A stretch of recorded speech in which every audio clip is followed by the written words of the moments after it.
The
Jeff Meacham Network's Multiverse of Media. For over 15 years, the recognized symbol of excellence and the standard bearer in coverage of sports and entertainment.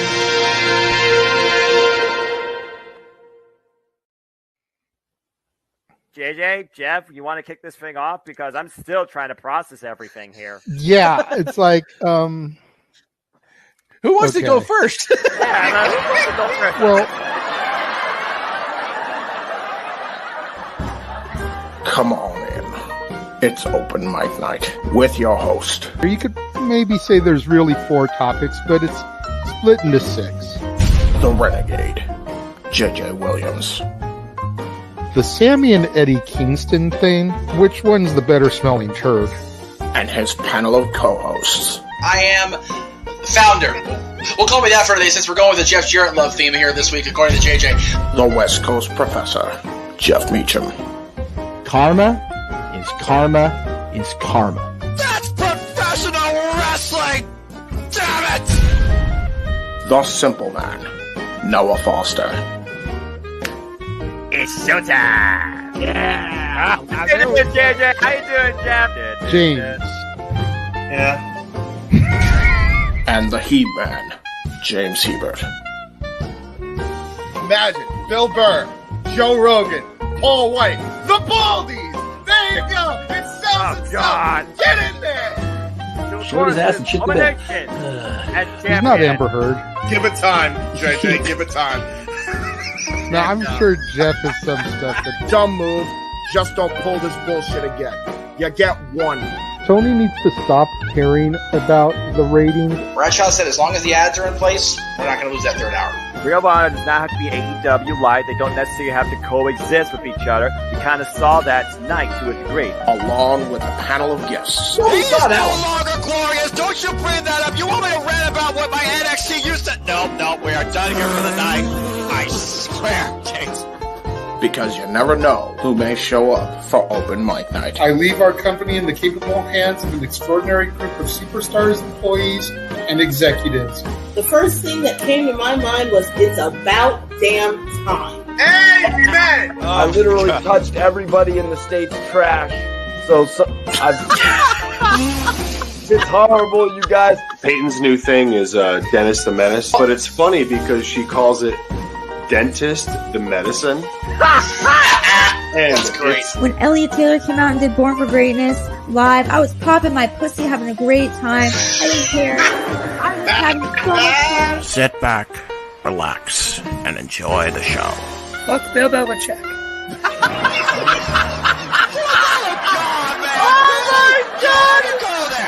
you do the friggin' football thing? We had it on wrestling, and then you bring in that shit. That's just how the fan goes off the damn rails. Brilliant, brilliant, brilliant.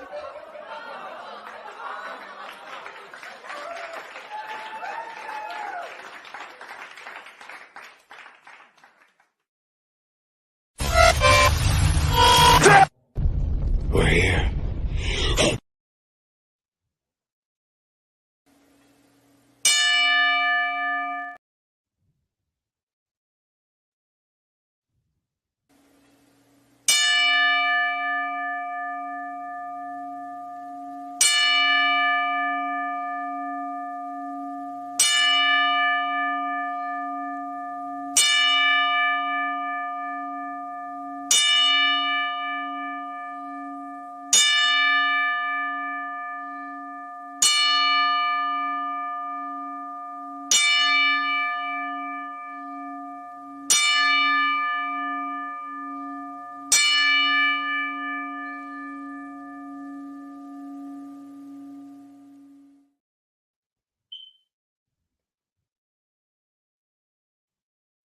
What is going on, everybody? Welcome to another episode of the Saturday night shenanigans that are open mic night.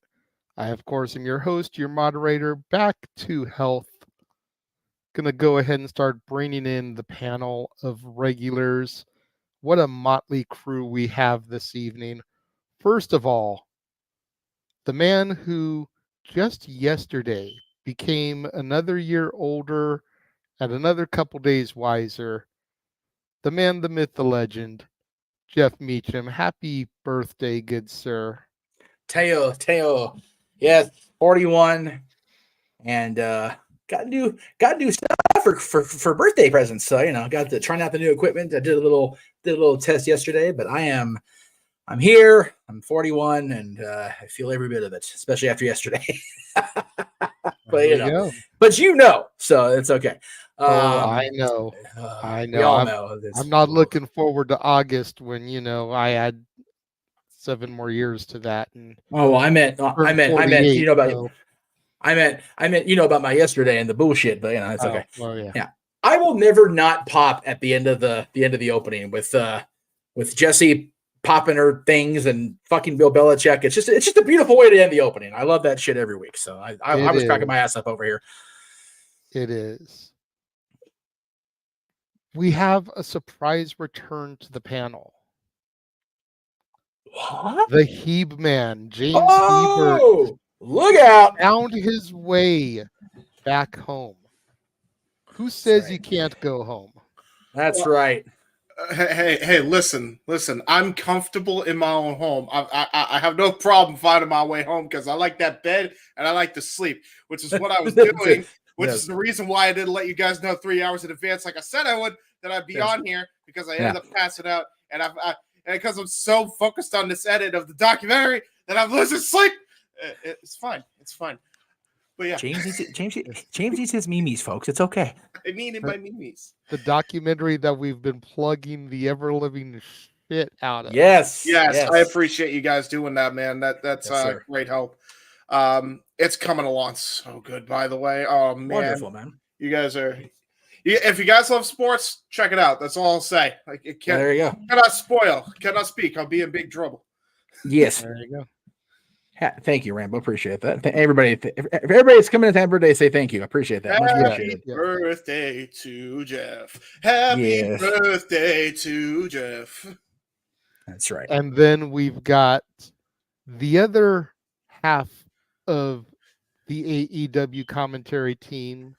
We'll go ahead and bring in right now the simple man with the spectacular voice, Noah Foster, the man whose spectacular voice is going to be forced to perform The Man Called Sting tomorrow night. Now. And that's after calling the action of a JEFF, JARRETT 12-man tag match. Ain't it great, Noah? First off, Jeff, hope you had a wonderful birthday. James, Thank you, welcome sir. back Yes. to commentary. I'm looking very forward to calling what Stern's special one. Yes. And of course, third, thank you, Sting, once again in advance. Can't say it enough. Fucking freaking goosebumps last night after that countdown, especially the last 5 minutes. That being said, yes, you're right. I will be calling Jeff Jarrett. I also will be honoring that commitment that Dwayne Atkinson did fulfill the monetary obligation to, because I am a man of the people, things I do for friends. And first and foremost, above all that else, I cannot wait to freaking call the Virtuosa versus Timeless Tony Storm and so much more tomorrow night. This pay-per-view right now is my most anticipated and excited show since TNA Hard to Kill. I cannot freaking wait. But I'm also looking forward to tonight, of course, too. But Noah, just think about it this way. That generous offering of yourself that got that super chat could, in theory, enable myself, JJ, and Attila to interview and maybe even get this man to believe in Joe Hendry. Just saying. I'm just saying. Push it. Let's not push it. Hey, you will believe. You will believe. Let's not push it. You will believe. But I will say that I'm definitely anticipating this pay-per-view for a multitude of reasons. Absolutely. Do it with subtitle. There are things that I am looking forward to seeing. There are things that I really don't want to see that I'm afraid I'm going to see. Right. And I'm just going to leave it at that. We're here to have fun on a Saturday night. That's right. All right. Let's go ahead and bring in Mr.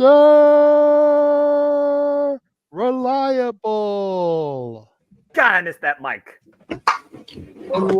Reliable. There it is. There you go. But Walter, you need to prop like that mic that Mr. Anderson once had. Seriously. Yeah, like a little right? Yeah. I can have him come out of the seat, right? I should, man. I should. Bring it down, and then all of a sudden introduce yourself. Not By the way, from Green Bay, Wisconsin.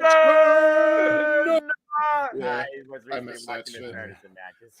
by the way, I missed Walter, that too. you might as well have been Mr. Anderson because you sounded like you were coming from the ether with how loud your mic is, bro. My like just saying, Like, whoa! like, oh my god, Jesus Christ! What the world? Oh my God! He Happy killed belated you birthday, bastard. Jeff, man. Thank you. All right, so great Jeff. start. Good. He killed our Jones. Yeah, with the 5 of us, nobody's safe. Yeah. Especially with you. Yeah, me and Walter together, especially. Oh my god, It'll be worse. It would be worse tomorrow if what Jeff and I don't want to happen has to happen. Because Right. I mean, keep your hand on the censor button. You guys know what I'm talking about. Oh, I'm sure there'll be enough DraftKings sponsorships where you'll get to express yourself in between a couple of matches, and Taz will be like, "I hate my life," so I'm looking forward to it. What is Taz? I hated his life. To be fair, I mean, I had to do the damnedest that I could last night to not go on a profanity-laced diatribe on simply predicting, and I think Noah will agree that I handled myself very well. He did, but also it was for free. I had to hold myself back on Aaron's stream too. I mean, they're used properly in my setup. I actually have their DVD that I no longer watch as my TV stand setup, a part of like 3 other books. So there is that. I only don't have their DVD set up because it was a gift from the filmmakers. I don't want to be that much of a dick. Yeah, well, still. I can't remember the last time I bought a DVD, but anyway. I just have the DVDs and they're like collectibles now, so I'm like, hey, use it as a setup or use it to hold my fucking TV in place. Ghetto style. So the gentleman that made their documentary was actually a friend of mine from I think it was Epic working with Gary, I think. Oh, wow. And he happened to walk into Kohl's that I was working there. That one night I worked at Thanksgiving Black Friday thing, and hey Jeff, give me a second. Went to the car, grab here you go. I'm like, okay. Damn. Okay. I was like, all right, good shit. Yes, damn. If it's free, it's for me. Especially where the Bucks are concerned. Anyway, yeah. You know what? Wait, JJ, we need to get Josh to re-record the outro of the intro because Belichick's out of the job, which yay. He needs to say fuck the Young Bucks instead. Yeah, like that. honestly. Yeah, Okay. that works. Okay. That works. Okay.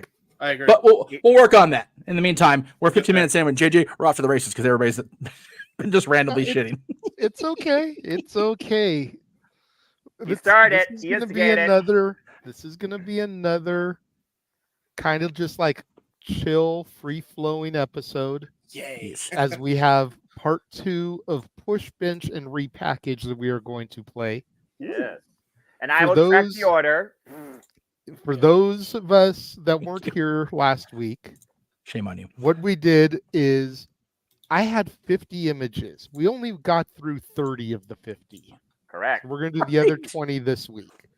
But we went through 30 images: Raw, SmackDown, NXT, TNA, and AEW. And a random image would pop up on the screen. Let me see here. Just for an example, this is one of the ones that we did last week. Yes. Yes. Seth freaking Rollins. Mm. And then we went around the horn. The chat room gave their thoughts. Does Seth need to be pushed, benched because maybe he's being overused, or repackaged into something else? Yep. And this took for almost 4 hours to go through 30 names. Granted, we had 6 people on the panel, but still. Well, yeah. Did we end up cutting it 11 because we were all dragging our asses, dog ass tired? Yeah. Well, it was getting close to like 11:10. You needed to go so that you could get back to the other house. That was the first. There were a couple of different factors, but yeah, we were just like, there's no way we're going to get through all 50 of these. Yeah, and you were also, by the way, another thing here. JJ's healthy. You are also not feeling well, bro. And God bless you for along the way that you did as far as you did. Not to mention at one point what feels like a comfortable 5 turned to 6, turned into 7, and some people didn't know about some of the people that was literally up for the game in question. Yeah, that's fair. Yeah, I one recommendation I will say, because I love the idea, we should do another version of this next time, maybe in like a couple weeks, but we should do it with 3 people. Like if it was fuck, marry, or kill, do that. That would make it even better, I think. Well, that would be cool. I think, and I'm assuming, I'm guessing, because you and I talked about this. This is one of those. There hasn't been a whole lot of good or bad news lately. It's just been kind of like we're going through the motions. Right. Yeah. So rather than try to holding pattern until we start to get like Hall of Fame announcements. Yeah. That's fair. That's fair. Yes. You know, it's like there's certain things that we could discuss. Yeah, absolutely. But we're like, is it positive nature enough that we want to discuss it? Or is it something that's going to be a Debbie Downer on the show? Right. Yeah. You know, The Rock has become very polarizing with the whole Cody Crybabies thing. So trying to do positive Rock talk is very, very hard at this moment. Yeah. I got an idea. Likewise, the Young Bucks have been polarizing for quite a while. So it's like, how do we really go in depth about Tomorrow and Sting without talking about the Young Bucks, which leads to negativity? By the way, James, Young Bucks was one of the ones from last week. Oh, yeah. And Hangman Adam Page. You know what? I'd actually push Hangman. I did a 180 again on him because I found there was a couple things I found out, which was crazy. Jeff went away. Where did Jeff go? I think he probably had a phone call or something. Okay. No, I'm protesting you pushing Hangman Page. Goddamn you. No. Well, here's the reason why. So I found out that there's a reason he ain't working with the Bucks. Apparently, he actually wanted to work with Punk when he was still there. So I was like, oh, cool. He wanted to do business. So that's fair. I don't understand the way they went about turning him heel, but since he's turned heel and he started this whole little cowboy thing going on with Bandito and what's the other guy's name? I don't know, man. Kind of like it. I kind of like that he's going his own direction with this instead of going with the freaking Bucks suck. At least his hate towards who he hates right now actually makes sense based on what was built out of it, and they literally shared each other's blood. And to be fair, I mean their matches are off the freaking charts good. So I'm okay for right now with Hangman, and I think his gimmick is actually pretty damn interesting. And at least he's not doing what the other fucking crybabies are doing. Don't even get me started. I'm just so why I'm here. Be part of this. Yeah. Oh, good. Part of it because we did them last week. Yep. Good. Where we will start off, even though the rest of us already did this one, I will let James sound off on the person we ended with last week. That's fair. Last person that we ended things with last week was round 30. Sammy Guevara. Ooh, okay. I know the reason he's been brought into this. Okay. Jeff Hardy broken just so you know, I didn't try to pick anybody. I will say I didn't try to pick anybody with malicious intent. Right. All right, that's fair. I know people are polarizing, so I did pick certain polarizing people because I knew they would generate good conversation. Like Joe Hendry. But yeah, we had Joe Hendry last week. How did I end up with him first? And believe it or not, James, I said to push Joe Hendry. Yeah. Shocked everybody on the panel. There you go. You're finally starting to believe someone at least. No. What I said was it's going to be hard to make me believe when he's barely on television. That's fair. That is fair. That is very fair. They need to start using him more, I think, is the agreement. Yeah. No, it is. It's 100% the agreement. Yeah. Exactly. So, the system is overshadowing Joe Hendry as well as Mustafa Ali's campaign. So, I mean, we need to push Joe Hendry more into one of those pictures. I'm past flop dollar. I'm just saying. Yeah. Damn it. So, James, push, bench, or repackage Sammy Guevara, and feel free to give some of your logic and reasoning behind it. Okay, so my thing with Sammy is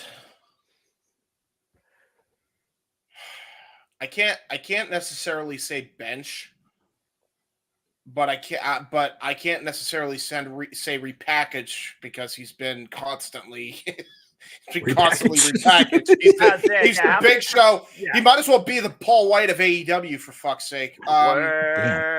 Seriously, Sammy Guevara.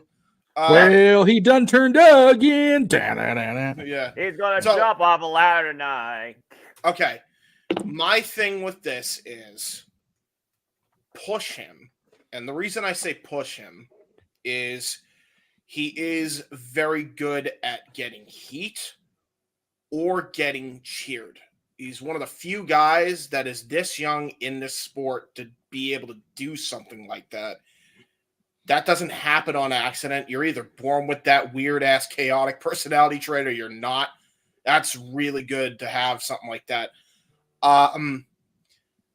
I always go back to this match because I know they have beef now, but the triple threat match that they had on Rampage ages ago, which I don't know if you were watching this, JJ, at the time. Oh yeah. But it was a triple threat for the TNT title between Darby, Sammy, and Andrade. It is still to this day one of the greatest triple threat matches you will ever see on any wrestling company, period. And it happened on free television. Yep.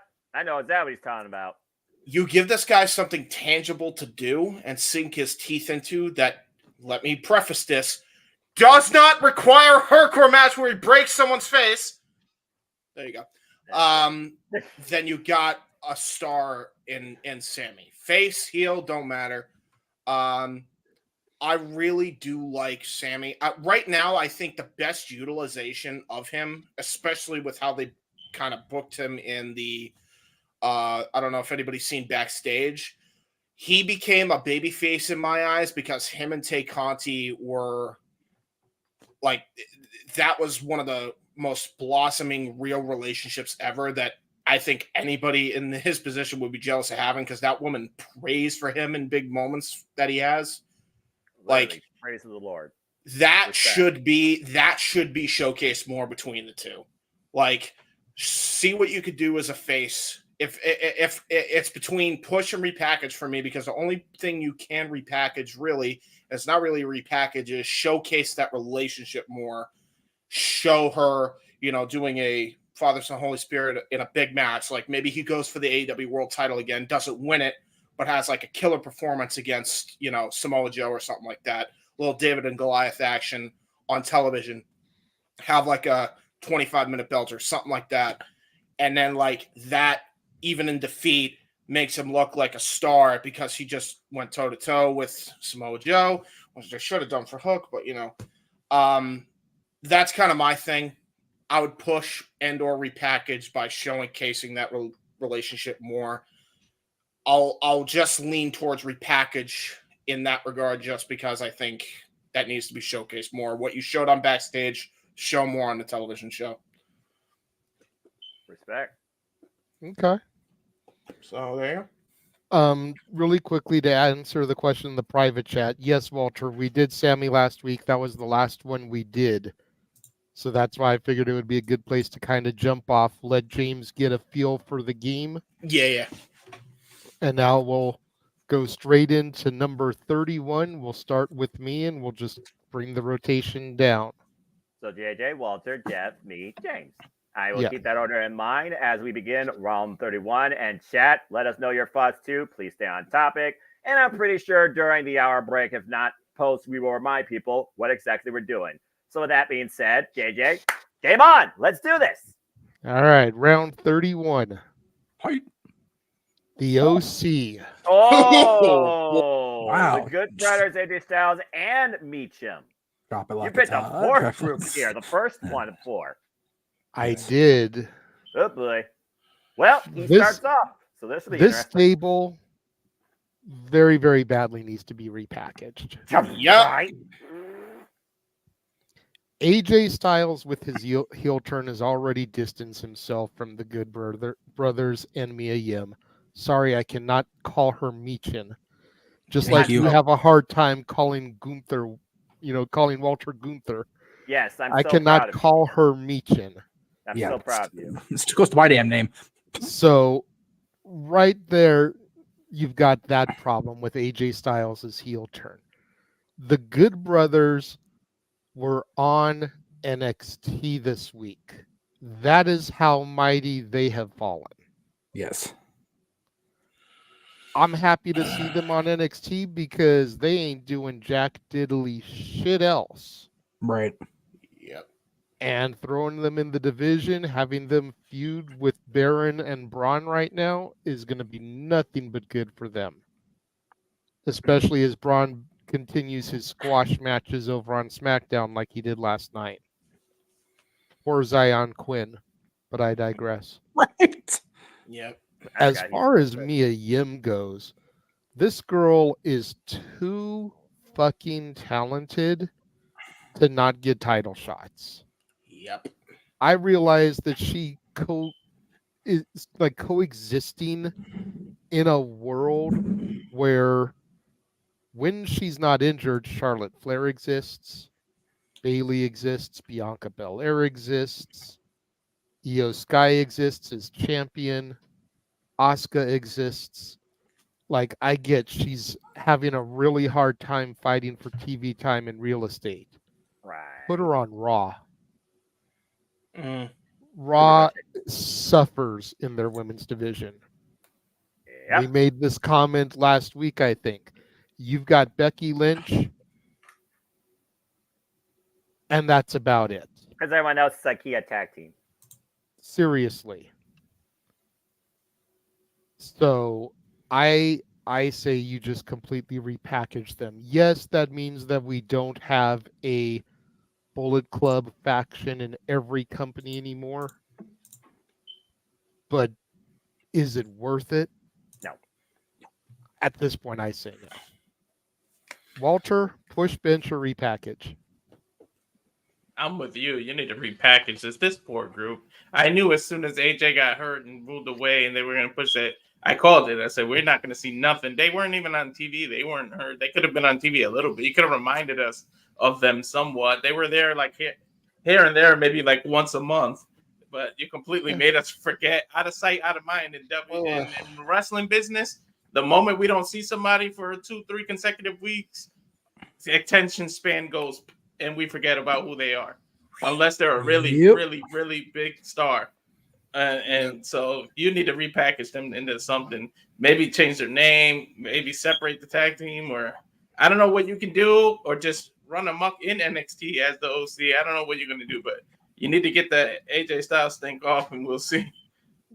The fact that AJ was gone for as long as he was injured, and the Judgment Day have been champions for almost that same amount of time, and the Good Brothers never had a shot at the tag titles is repulsive to me. Yep. Jeff, your thoughts on the OC? Oh God, I love every one of these people. It's so sad. We had Mia Yim on our roster had Wild actually sustained and gone forward past when it did. We were looking forward to bringing her in, and then TNA signed her. It's like, okay, well, you're making money, so good on you, love. It was what it was.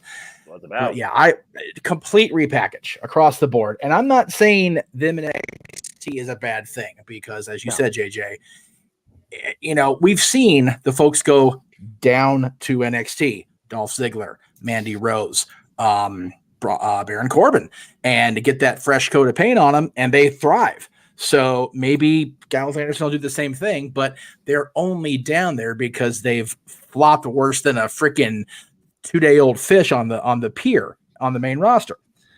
So definitely repackage them. Definitely find something for Mia to do. I saw something in the chat about a tag team with Naomi. Did we talk about Naomi last week? I don't recall. Okay. No. Well, I don't know if she's going to come up later, so whatever. Put that bitch in the bloodline. So as far as Mia goes, don't tag her with Naomi. Matter of fact, put Naomi in the bloodline, have Mia go against her. Yep. There you go. AJ, I'm gonna hold pattern on AJ, and I'm gonna be wishy-washy because I'm really looking forward to him in LA Knight at WrestleMania.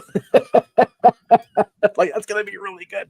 So if I have to think after WrestleMania, I like that they turned him, but do something with it. So push it. Okay. He's toward the top of his career. You got to believe. Watching all this Sting footage, TNA, it's like AJ was there for all of it. And that was how long ago? So he's not getting any younger either. But yeah, if they're gonna give him that fresh start, then push the shit out of it until it loses steam. AJ's been around Steen so long. He was there for the final Nitro as part of Air Paris. I'm saying. And they weren't even booked on that show, but the asses was backstage. Yep. So yeah, AJ's been around Sting for Sting's entire post WCW life, so he's not getting any younger either. But if they're gonna do something different with him, then freaking do it. Yeah. And Carl Anderson, I go back to the Real American Heroes as half of the NWA World Tag Team Champions. And yeah, that again, another 2007 something for me and mine. They were champions. They were NWA Tag Team Champions the month Dylan was conceived. All right, like seriously, Carl's been around a hot minute too. If I can add to both of your points as well, can we not forget here that they signed this guy while he was still with New Japan as the never open weight champion last year? Yes. Yep. What are you doing? And he went back and fulfilled obligations, and he's done exactly two things since: jack and shit. Yep. He should have stayed. He should have stayed. I don't disagree with that, James. You're absolutely right, because they once AJ went down that injury, they have been like, oh, what do we do with these talented people now? Don't think the fact that Punk is back isn't lost on me either, dude. Let me get Punk and Gallows together again. You know what? I am all about that, because Serena's not going back to that company. She's finally back on TV with AEW, so good for Serena, by the way. And Joey Matthews can always kiss my ass, so whatever. But yeah, Punk and the Doc together, I'm here for that. Once Punk's off that injury, absolutely. Get him some Noah? muscle to back up. Noah, Hi. what has the simple man got to say very simply about the OC? Repackaged, simple as that. I mean, since Machine Gun Carl Anderson lost all the ammo in his machine gun, has done, like Jeff said, the perfect 2 words to define most people anymore in WWE. Basically, yeah, you need to repackage. At this point, you have a great tag team. You have a phenomenal singles performer who seemed to already repackage himself. And you have a very underrated female competitor that could be something if you actually knew how to push and create single superstars in your women's division. WWE still don't understand how to do that. Go figure. So yeah, definitely repackage. I feel bad for Mia Yim. I would think Mia Yim and Io Sky would be a great program going into WrestleMania if Bayley wasn't the Royal Rumble winner. And Bayley's been more of a pretty much underlying overlook in the entire WrestleMania landscape right now, which is beyond absolutely ridiculous. She should be one of the banner, not Bianca Belair. I said what I said. She's the Royal Rumble winner. Again, where's the respect for freaking Bayley? But that's a different conversation. Maybe she'll come up here. That being said, repackage. And as far as the freaking Good Brothers, they've been tag champions in TNA, big tag champions in NJPW. Hell, AEW probably could have used them more effectively than what WWE has done with them because AEW still thrives in tag team showcasing. Whether you agree with Madman Tony Khan or not with his Twitter trot behavior. But this whole group needs to be packaged. Personally, I think maybe it should go back to TNA. The Good Brothers should go to AEW. The only one that seems to still work within the WWE system is AJ Styles. And he's already been repackaged as an uber jack heel going up against LA Knight. Yeah. So as far as I'm concerned, repackage and disassemble. Bring us home, James. I'm going to just say it. By WrestleMania, repackage them and possibly LA Knight, make them the fucking protectors for Cody to finish the story. That's what they should do. That's really what they should do. I like it. It's so absurd that we have not come to a point in that storyline with the Bloodline where you have pissed everybody off. You have used everybody for your own selfish gains. And the only allies of the Bloodline at this point in time are realistically the Imperium and to a lesser extent the Judgment Day, who have helped them a total of 1 time. Revisit that and have the Bullet Club that you have in WWE be the protectors with the exception that if AJ does this and if LA Knight helps him, they are owed a title shot. That's exactly how it should be done. You want it done that way? Do it that way. Have it happen after WrestleMania. AJ gets the first shot. LA Knight gets the second. Hell, you want to do a triple threat between Cody, LA Knight, and AJ Styles, which would be an absolute bar burner? Go for it. Anything that doesn't involve Bloodline and championships is a plus for me that might actually make me watch WWE on a weekly basis. So I actually agree with this idea. The Good Brothers, same thing. They come in to help AJ fend off the enemy, right? So have them feud with Imperium. If you don't want to have them in a tag team title scene yet because you have too much going on there, feud with them, feud with Sammy and Kevin Owens after the fact, maybe have a 3-way between the 3 of them for a number 1 contendership at a pay-per-view, make the number 1 contendership a little bit meaty there. You got 3 of the best tag teams in the world. I don't see why you don't just put them in the ring and just have them duke it out and see what happens. It's fair. You know, it's and then as far as Mia Yim goes, exactly what you said, JJ, have her fight Naomi in the Bloodline. That's exactly what should be done. You know? That was the other fat white man. Oh, I'm sorry. Jeff said that then. My apologies, birthday boy. Botch.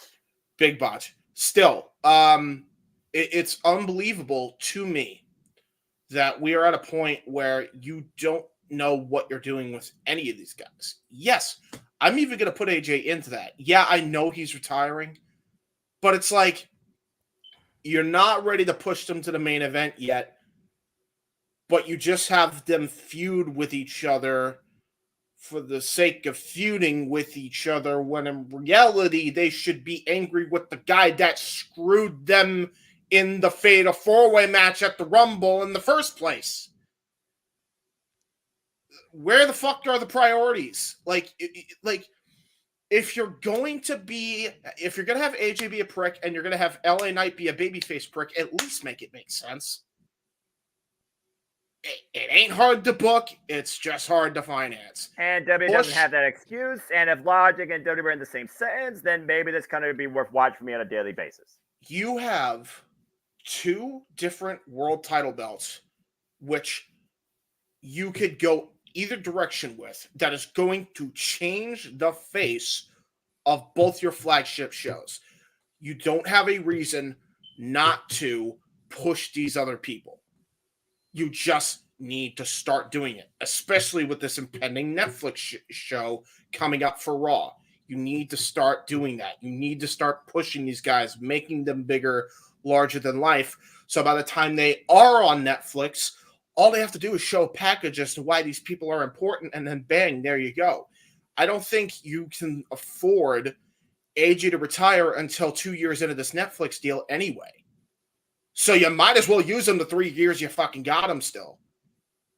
And in a much better way than how they have been using him. And by the way, the whole reason he even wanted to bring back the OC was to push Doc Gallows and Carl Anderson, who he has tried to go to bat for numerous times and have never used right. Ever. And it's absurd that every other company that has ever gotten their hands on them, including and up to AEF&W, has used them better than WWE has. And these guys are former champions here. Use them better. There's no excuse anymore. This crew should be helping Cody get that title off Roman by any fucking means necessary, because they threw the gauntlet on all their asses. Now it's time to repay the favor. Well said. I'm surprised they haven't asked for their own release like they did last time. They should at this point. If enough of this creative has nothing for you bullshit. If an autistic kid in his freaking studio bedroom can come up with a better freaking idea on what to do with these guys than the freaking 30-man creative team, there's no fucking excuse, guys. No. Come the fuck on. All right. And that's what happens when you give us a faction, JJ. Anyway, round 31, Walter starts. 32. 32. Oh, sorry. Botch. No, I can't count. I'm tired. Oh, the Power Ranger. Oh, I mean Axiom. He's kind of been showcased. He's doing with them now. He's been showcased lately. We're not doing the Mighty Morphin Rangers theme. Anyway, Walter kicks things off. Push, bench, repackage Axiom. Former A-Kid. He's kind of been showcased. I kind of like the way he is now because he's been showcased, had a couple of fights. He disappeared. He came back. I'm gonna say push. Why not? Any kind of luchador with the mask, it just works in NXT especially. You can push him. I don't want to see him repackaged because this is his repackaged form, and you don't want to bench him because he hasn't been exposed enough to bench. So I say push Axiom. Yeah. All right. Okay, Meech. To reply to Safet's post, anyway, no, if you know, you know. Axiom, God, like it's a like little bit difficult, right, Jeff? No, it is because I like that they've got him kind of still paired up with Nathan Frazier, even though their feud and then partnership was over something else. But now that the Heritage Cup is out of the hands of Noam Dar and the three derps. Thank you, Jesus. Wait. What? Charlie Dempsey won this past week on NXT. Holy shit! Yes, I'm not gonna lie, I was waiting for Regal to come out to embrace his boy. So was I. But the son of the villain has a championship, even it's the Heritage Cup in WWE. So I'm here for every bit of that shit. About NXT and that cup again. I might actually care about that. There you go. So now that the Heritage Cup has been given its shine back, a la the NWO paint being wiped off the WCW Championship 20-something years ago, I say put Axiom in a thing. Axiom and Frazier both against the no catch crew. Okay. No quarter catch crew. Yes. There we go. Yeah. Dumbass The name. freaking no catch crew is on. No Catch Republic. Yeah. Which, I'm gonna rant. No. Shh. Woosa. That needs to be a super chat. If you want Noah to rant, then that's going to be a $20 super chat. Easy, big fella. It's okay. AEW tomorrow, It's okay. I'm fine. AEW tomorrow, I'm fine. AEW tomorrow, I'm fine. It continues. AEW featuring Jeff Jarrett. He's fine. With Aubrey Edwards as the referee. Oh no! Oh, If you question up, Noah, Axiom, what are your thoughts here? Axiom, A-Kid, former Heritage Cup holder. Now the Heritage Cup is finally away from the TikTok reject crew and the obnoxious man from across the pond. I might actually fucking care about this thing again. I think you push him though, because I'm not exactly sure how you push him, but I think he deserves it. He's kind of been, stuck in this whole tag team purgatory feud thing with Nathan Frazier. Sometimes it seemed friendly, sometimes it seemed a bit more one-sided, proving ground point. And Axiom has an incredible upside to him when it comes to what he can do in that ring. Although A-Kid, I still think was far better, but that's just a whole different demeanor. I say push, and I think right now, based on the fact he is still in NXT, I think this might be the opportunity we finally get Axiom at his most mighty form, and we see what he can do against Charlie Dempsey. Again, A-Kid was the first ever Heritage Cup winner. The Heritage Cup now has new life with somebody that actually will represent it with honor. So I say push, and maybe that finally gets him away from the Nathan Frazier tap thing, because what the fuck is Nathan Frazier and Axiom doing as a tag team right now, besides losing or constantly winning back and forth, 50-50, flip a quarter, not getting any closer to realistic-looking tag team championships, what they're worth, but what tag team divisions in NXT? Push the man as a singles. Mr. James? So I got one, although to me, I don't know how long he's going to be doing this Heritage Cup thing, but my thing is repackage and push because it's not going to be by much. You're not going to repackage him by much. Keep the gimmick, but add people to it in his clothes. Oh God, he's trying to create.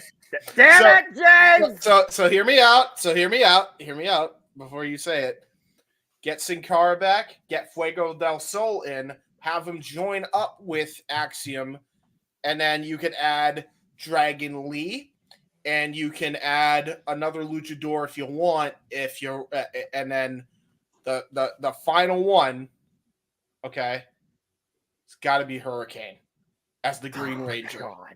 Okay, make the Power Rangers in WWE. Yeah, do it, do it. This is not 1990. This is not the 1990s. All right, for the love of God. The Prince Justice Brotherhood 2.0. Let's go. What the fuck? Yeah. Welcome back, James. I got videoed over. Go ahead. My bad. It was right there. It's okay. No, that was my bad. I apologize for it. Go see what you're going to say. I was trying to catch it. I just said it would be quite more phenomenal. Yeah. No. Yes, I agree. It is quite more phenomenal. I was going to say, before he said Hurricane, I was like, is he making another Latino faction? Like, Jesus Christ, how many do we need? No. This time it's a Mighty Morphin Power Rangers faction style. And with the two Latinos involved, it sounds like, apparently, and none of them are female. Yeah. You probably just Datilla's ears just probably perked up when you said that. Oh, I'm sure. You know what? That's a fair point. A Power Ranger style faction on NXT that might actually get her to watch. Honestly, I would actually do that. I didn't even think about that too, because technically you need a black person too, because that's the thing, and then you need two females, and one has to be Asian. You gotta stick with the source material. Let's see, Xia Li. There we go. No, Mia Yim. We just said you got to repackage. No, because she's with Bullet Club. She's fine. If you repackage the Bullet Club properly, then you're good. I'm talking about for her. Xia Li, she's not doing much. Bring her back down to NXT. Have her in an Axiom gear. It's great. All of them, by the way, I got to preface this. All of them have to be in Axiom gear. They all have to be in the action gear because that means we'll get the Caesar entrance 5 times a night. Fuck no. And Hurricane has to be in something similar to Tommy Oliver's like golden sash that he always had. He's got to have that. It's a trademark at this point. I'm sure he could borrow it from Kofi. That's true. Exactly. You can borrow from Kofi. Just get the New Day gear. You're fine.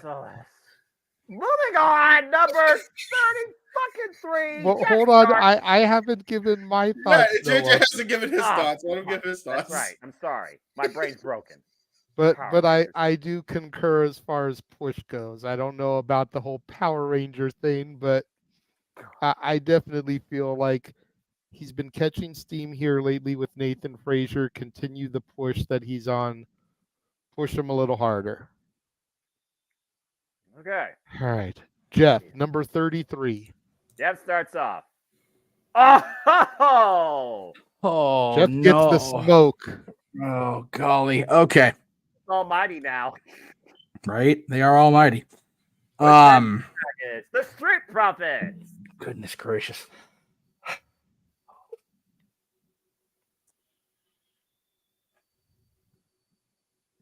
I don't know if we talked about Bianca last week, so forgive me, but push them with her as part of Lashley's group.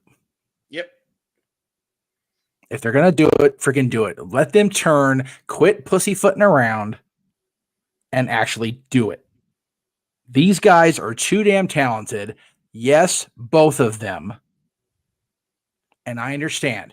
We're not going to turn Bianca heel as long as the TV thing is there, and as long as, you know, she's got that John Cena energy. But you know what? She's showing frustration more and more every week. And they made that mistake with John when he kept having frustrating things happen and they didn't pull the damn trigger. Then it became way too late. Yep. It is not too late to turn her and put her with these guys and send that faction into title contention across the board. You want to have fresh contenders for Cody Rhodes after WrestleMania if he beats Roman? Bobby Lashley. You want to have fresh contenders for the divided tag titles after WrestleMania? Street Profits. You want to have fresh contender for Bayley as a babyface? Bianca Belair as a heel. Yep. Shit writes its goddamn self. Amen. Fuck's sake. Noah? Mr. Foster, yes. Control C, Control V. Wish I had a red solo cup in hand. Cheers to you, my friend. You spoke every damn word verbatim and took that out of my fucking mouth. Seriously. Why is these two not being pushed in the way that you would think they would be pushed, being alongside the almighty Bobby Lashley? And who the fuck is B-Fab? How is she still relevant, Fame, from what was left of Hit Row, the worst knockoff of the Saints Row franchise that THQ killed when they took it to space? Seriously, yes, definitely, I say repackage them. Let's see what these guys can do truly when you give them the training wheels off and they can actually be what they're meant to be alongside the almighty. I mean, for the longest time, it's saying push Montez forward as a single star. But at this point, if you're going to try and use Bobby Lashley as the new manager to bring business forward, then Kill Street Profits the way to go with them. And people can still drink out of a red solo cup. Hell, while they're drunk, they still might cheer them. Repackage and give me some almighty Street Profits to go after realistically beautiful looking tag team championships. It's not hard.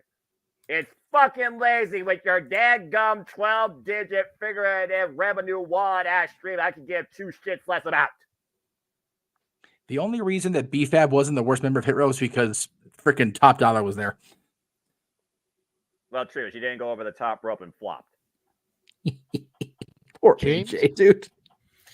I third this notion, dude. Like everything that Jeff said, I agree with. There's not much else to say. Just push them all, do it, and get it over with. Turn Bianca heel as a result. Yeah. Control Z, Control V, a double time. From cell A1 to B1 to C1. Now let's see if it goes to D1. JJ? I agree with what Greg put in the chat. The faction just isn't working. I think they need a complete repackage. Okay. You know, whether they turn face and get away from Bobby Lashley and B-Fab or whatever, they just aren't connecting the way they wanted them to. And I'm thinking that WrestleMania and this clusterfuck of them in the Final Testament is hopefully going to be the final nail in the coffin. You're asking for a revelation in WWE. Boy, what are you smoking? Walter? Kind of fine the way they are. This was the how they're doing with Bobby and everything was their repackaging. So do you want to repackage? Like it's kind of like re-gifted on Christmas. So they already have been repackaged. So I just say push them to the moon. I mean, they haven't been tag champs in quite a while. It's been at least 2 years. I think maybe even more than that, right? Because the Usos were champs for like 3 years. Yeah, so I think it's longer than that. So, I mean, yeah, you're right, though. There is a part of me that agrees that it just didn't connect. But I think it didn't connect because they tried to force them to be heels. And then the crowd was like, hell no, we ain't booing them. And then they cheered them. And then it kind of force-faced them. Like, it forced them to go face. And so maybe that's what the disconnect is. But if they just run and acknowledge that it's a face group and they can do it with Bianca too, add her in there as a face. But then what do you do with B-Fab? Are you going to force Bianca and B-Fab to be a tag team? It'd be like one great star up here, and then B-Fab's kind of, It'd be like an uneven number 11. Like somebody just an uneven number 11. That's the most unique way I've seen two ones connected. B-Fab is worse than what people claim Jade Cargill is. Exactly. Damn right, man. Not wrong. But I mean, B-Fab be the DJ for KC Squared. Stop it. Stop it now. No. I like KC Squared. You leave those girls alone. Noah, that's a bad It's a bad Noah. KC Squared is the best. Stop it. So you're saying B-Fab is really an F-Fab? Oh yeah, no, she's no B plus. And I ain't talking about her looks. We're talking about in ring. All I'm gonna say is Maxine. Fine lady. I say all I'm gonna say is Maxine Dupree is far more capable than B-Fab is in there. Okay. Okay. All right. I'm gonna step in and be executive guy here because Maxine's getting way too much shit. I will say that. Yeah. Way too much shit. I heard she about is that, brand fucking new out of the package, y'all. Yep. Like seriously, I'm sorry to cut across anybody. I know it's an opinion, and everybody's entitled to their opinion, but goddamn, lay off that girl. Yeah, and I'm endorsing her talent. Fuck individuals that are going against her, especially when she's trying to do something. It's one thing to actually understand the business, another thing to be your own critical analyst of the business when you don't know jack shit. Fuck off. Yeah. No, exactly. And I'm so glad that the women's roster is stepping up and defending her because that was that was so fucked up. Yeah, awful. And that literally will cause a person not only to quit on their career, but quit on the LIFE. I've seen that enough fucking times. Yeah. Daddy, be fucking better. No. Yeah. And these are the same people that if they saw her at the airport or anything, they would all harass the hell out of her. Hold on. That's enough. I'm sorry. I didn't mean to derail it, but the Maxine thing's been bugging me, Jay. I apologize. I'm sorry. Yeah, that's right. I'm with Jeff though, but that's fine. All right. But yeah, push it is my conclusion. Push them. Yes. And here I thought Walter was trying to do a Salt and Pepper cover. All right. Round 34, Noah starts. What do I got for number 34? Ah, fuck! Oh, of course you did. A couple of good hands. That's right. You did this on purpose. Ah, crap. Okay, John Schuyler, Jason Hodge. Oh, good God. I mean, they've been repackaged. They've always been a pair of good hands. Apparently, that's really what they are. They are the accessory towards whoever they're helping. They try to help Bully Ray. Now they're literally campaign party members for Mustafa Ali. So just based on the fact they're going alongside Mustafa Ali in this campaign where we trust, I gotta say push because right now they're alongside Mustafa Ali and Mustafa Ali's gimmicks over like Rover, especially in TNA because they're the X Division champion. And it gives them something to do. And who knows? with Mustafa Ali's campaign power and what he could try and empower in TNA, these two could be pushed towards challenging the ABC for the tag team champions. So I'm going to say push for now. James? I mean, I'm going to be real. I've never been impressed with these guys, so bench. I'm with Chris here. Like, they don't do anything for me at all. Like, they are a jobber as jobber can be. Use them as jobbers as they deserve. They're not great. Like, they're good at enhancing talent. I'll give them the bump card at least, but it just, dude, I don't know. Like, something about, like, them being the good hands, and they're like, I don't know, the lackluster Kurt Hawkins and Zack Ryder of the Edge Head era. Like, it's not great. I'm going to be honest.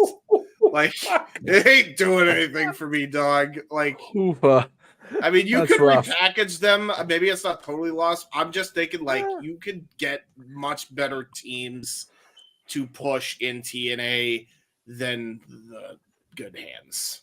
So, you know. And they ain't Private Party, so that the whole thing with Mustafa Ali ain't working out either. Well, it's not like Mustafa Ali's trying to take shots in a nightclub, just saying. Yet. Give it time. Hey, if as far I'm as we being know. 100 here, Yeah, the good hands are one of the things that I've enjoyed the most watching TNA Impact and Explosion. I say push these motherfuckers to the moon. Especially since they are with Ali, especially since Ali just became our X Division champion, especially like Datilla pointed out, they cost ABC the tag titles. Yep. You know, I say let's get the straps on these guys. Let's give that entire faction some gold, even if it's only short term. You're going to add so much more to the presentation of Mustafa Ali if these guys are backing him with the tag titles. That's very true as well. And I think, hey, those titles will look good with a couple of suits. And yes, you did hear that, Datilla. So in Ali we trust, and with JJ, he believes that TNA could definitely trust in a pair of good hands. I'm quite impressed by that. Me and JJ agree with someone on TNA. Hey! Walter? What's the default if you're fine with the way they are? Push, I guess, right? That would be push. Yeah, so I guess the push. I'm kind of interested what's going to go on with the whole Mustafa Ali thing. So I say push him. And they are involved in a 6-man tag at Sacrifice, which of course will be calling right here on the JMN Multiverse of Media this coming Friday. I can't wait. Speaking of which, there you go. There's cheap plug. Jeffrey. They're another an act in TNA that they've just received their repackaging. So yes, they did. Let's see where it goes. You know, I'm curious. I would be okay with them beating, winning the tag titles, and then going on to lose them to the system. That way, we actually get the actual Edgehead, Brian Myers, to defeat these guys rather than the Edgehead, lights here, as you said, no, James. But no. I'm at with a lot of the guys in TNA and the gals in TNA. It's like they are just getting a fresh chance at everything right now, right? Because they're getting fresh eyes on the product for the first time in a very long time. This roster is getting more exposure to the masses now. So I say just everybody that is getting pushed, let them stay getting pushed, or at least if they're getting showcased but it doesn't feel like a push, get that little extra oomph behind them. Is what I was going to go for. And for the record, Datilla, this is just for you, since you mentioned the Mystic Pink Power Ranger and Axiom. Oh my God! Tell her she's wrong. Jesus. Oh my God. Oh my God. He really does look like the Mystic Pink Ranger now. That is ridiculous. How that's absurd. And that is why she's at 1,000 subscribers, because of insight like that right there. I can't unsee that. I refuse to watch Dash Step on NXT now in that year. Oh, I ruined it, JJ. I'm sorry. I ruined it for Noah. I'm sorry. He needs to go back to the red. Why did he change out of the red? Because they like the Red Ranger. Well, that's the point. Just be the Stop being cosplay Power Ranger 2024 and go back what the hell you were. Embrace the Ranger within you. No, don't embrace the Ranger. Not even that. The fucking hell, guys. The problem is that the masks he wears now looks too much like those later helmets. Like, if he just redesigns the mask just a smidge, he's good. Yeah, true. Like any color is going to work, and basically any mask or helmet that looks anything close to that with any sort of color on that wheel, they're going to get called a Power Ranger. But it's just it's all about I mean, you guys saw the comparison. It just looks so much like it. So anyway, I just thought that was funnier than hell. She said that. I never watched Mystic Power Ranger, so I didn't know what that was. But anyway, yeah, it's something. It was the one after Operation Overdrive, I think. Anything past Mighty Morphin, the Ninja season, I'm like, okay, that sounds wonderful. I didn't see it, but okay. So yeah, the last one I saw, they had like a star on their face. That was the last whatever. That was Turbo, Zeo, I think. Yeah, Zeo. Oh, Zeo, Zeo. And if I'm being honest, JJ brought this up. I know we're trying, JJ. Sorry, I was going to give you credit for talking about the fact that they totally I forgot what I was going to say now because the thing distracted me. So yeah. Honestly, just let it run. Let him get back to reins. Number 35. Now James kicks off because we're talking about some damn daggum TV series that's overkilled IP worse than Pokemon. Oh no! I agree with that. Oh, this one's interesting. Oh, honestly, okay. James, you're first. This is going to be another repackage, but faction style. You could lump in the Miz and actually, just put them all with Logan Paul and what the Goof Troop piece formed. Is he in with? Was he helping Logan, or was that Austin Theory and somebody else? I forget who. Does anybody remember? It's Fury and Waller that are working together, but okay, so yeah, Logan Paul. So okay, like, yeah.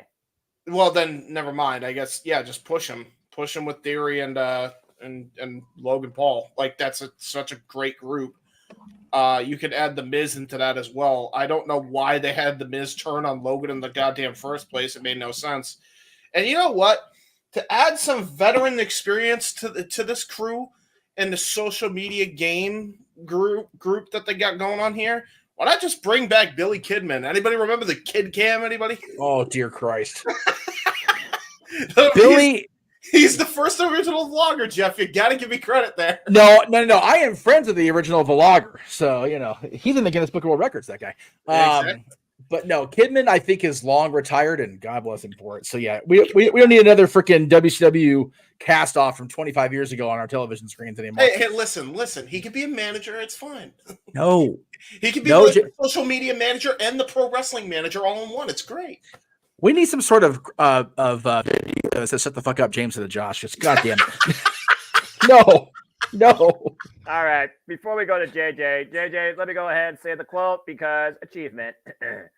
Damn it, James! You freaking idiot! I know. Okay. Didn't get the load in time. Don't worry. I'm sure it won't be the last time I say that. Yeah, I know. Yeah. Welcome back, James. Thanks, Jeff. Love you, brother. There's your viral moment. JJ, who's been to repackage Grayson Waller? This poor man's just trying to run a show. That's all he's doing. Just trying to run a show here. He deals with and endures. He works with insert word here. I say push him to the moon. Hell yes. Yeah. There is too much of a bright side to Grayson Waller to be benching him, Daniel. I'm sorry. No way. He's so good. I sensed it when I first started watching NXT. And I told y'all then to put him and Theory together, much like James just said, to put him with The Miz, to throw Logan Paul in there for that celebrity style, And they took half of that. They threw him with Austin Theory, who went through repackaging of his own after the selfie thing died down. Thank Christ.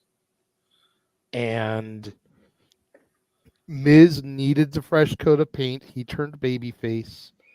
Him and Truth are probably going to be challenging for the tag titles at Mania. Let's leave that alone. I definitely wouldn't mind seeing Logan Paul with them since they're all on SmackDown. Since Logan Paul is more full-time, they definitely could be his hired goons. But I mean, Grayson Waller is getting over the way they wanted Theory to. And he doesn't have the Vince McMahon stank on him that Theory does. That's really what it comes down to. All right. Push him to the fucking moon. Well, as you push Grayson Waller for it, why don't you push somebody else into this madness before we move to Walter?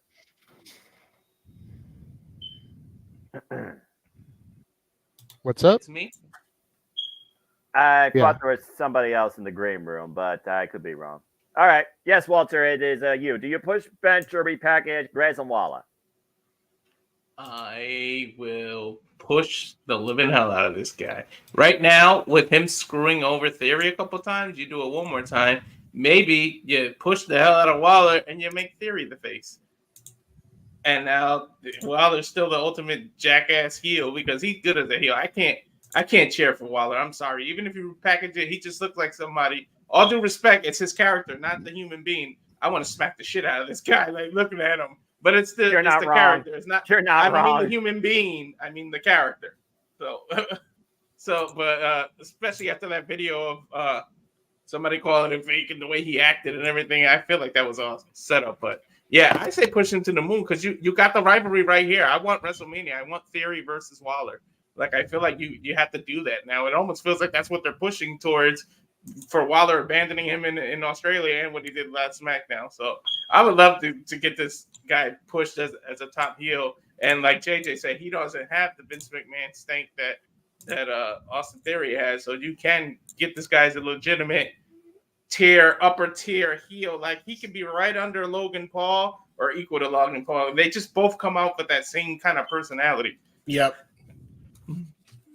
That's fair. I mean, it really just comes down to like you got to make those three like a super group at this point because it works so freaking well. It just does. It writes itself, especially when you consider the history of all three of them individually. So, yeah. Yeah. Well, we got a person. Yeah, Waller's been one of those guys. I mean, he's got his own podcast style show every week anyway, the Grayson Waller effect. So he fits in perfectly with Logan Paul. Theory, again, Theory is one of those, he will unfortunately have that Vince McMahon stank on him because he was working with Vince at the time that Vince's reputation was just going in the toilet. Just that's gonna take a lot to shake off, and maybe he can. I hope he can because I love Austin Theory. That kid's talented as hell. So I agree. Push him. And again, we're repackaging as we're pushing these guys because we're talking about, putting them with factions. So I would say he's already getting pushed, but repackaging doesn't make sense. His gimmick is perfect. So I'd say a redo of the push, but put him with the other guys. And to answer that comment about Waller being over than Theory, if you're doing a case study based on the last 7 days, you're not watching the show. Mm-hmm. Waller's over like fucking Rover, but people love to hate Austin Theory. And the guy beat John Cena at WrestleMania. Let's not forget that. In the last 12 months, Austin Theory has a victory over John Cena. May not have been by, conventional means, very nefarious, but he pinned John Cena at WrestleMania. That's the story. So Theory is over like in Rover too. That's fair. Now it is me, I believe. But JJ, are you about to do something, or should I go? I am about to bring into the panel the young lady who just earlier today finally hit 1,000 subscribers, and as a result, now has to cover NXT PLEs and TV specials. Our very own Datilla is here to join us. Hi, Datilla. What's up, everybody? I can't help but think I missed all the fun. You've barely missed a bunch of nonsense. We're only on number 35, 30 something. I can't read. Something. Okay. Yeah, not Jake something, but 30 something. But hey, good to see you and congratulations. Thank you for calling Express while speaking. Thanks. I can't believe I hit 1,000 subscribers. So not for everything. All right. Well, as we have some our moderator go do the refresh thing. Did everybody? Oh, hi, Jesus. Okay, we lost. We lost. I forget when he refreshed. We lose the thing too. Yeah. Did everybody talk about Waller except Attila? Just me and Attila are left. All right. Well, you were. Oh, hi. He's back. Hey, there's the moderator. Again, I got the order. JJ, Walter, Jeff, Noah, James, and now Attila's to the addition. So I guess you are now, next. Yeah, you're next. No, go ahead. Oh, good God almighty. You already know how I feel about social media in general and social media influencers and viral diseases that plague the internet every day on a daily basis. This guy plagues the screen.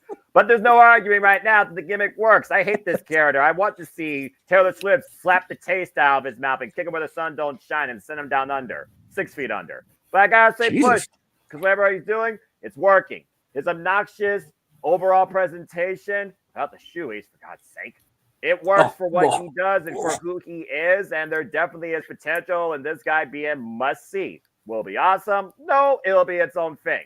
But again, fuck social media, because at the end of the day, social media is one of the worst things to happen to this industry. I stand by what I said. But you push the man. Now, what does it mean? Do you push him as a group, like James wants a group of obnoxious fucks, or do you push him as a single star and give him a mid-card title run? I think the latter of the two. But you obviously can't do heel versus heel because in WWE's ecosystem, that usually doesn't work. It falls flat in its face. Logan Paul right now has United States Championship, so until somebody like Kevin Owens or Randy Orton takes it off him, Grayson Waller is going to be stuck right now alongside Austin Theory, where arguably right now, Grayson Waller could surpass Austin Theory because, to your point, he doesn't have Vince McMahon stink on him. He's still fresh from JD's NXT. So keep pushing the man. I say push.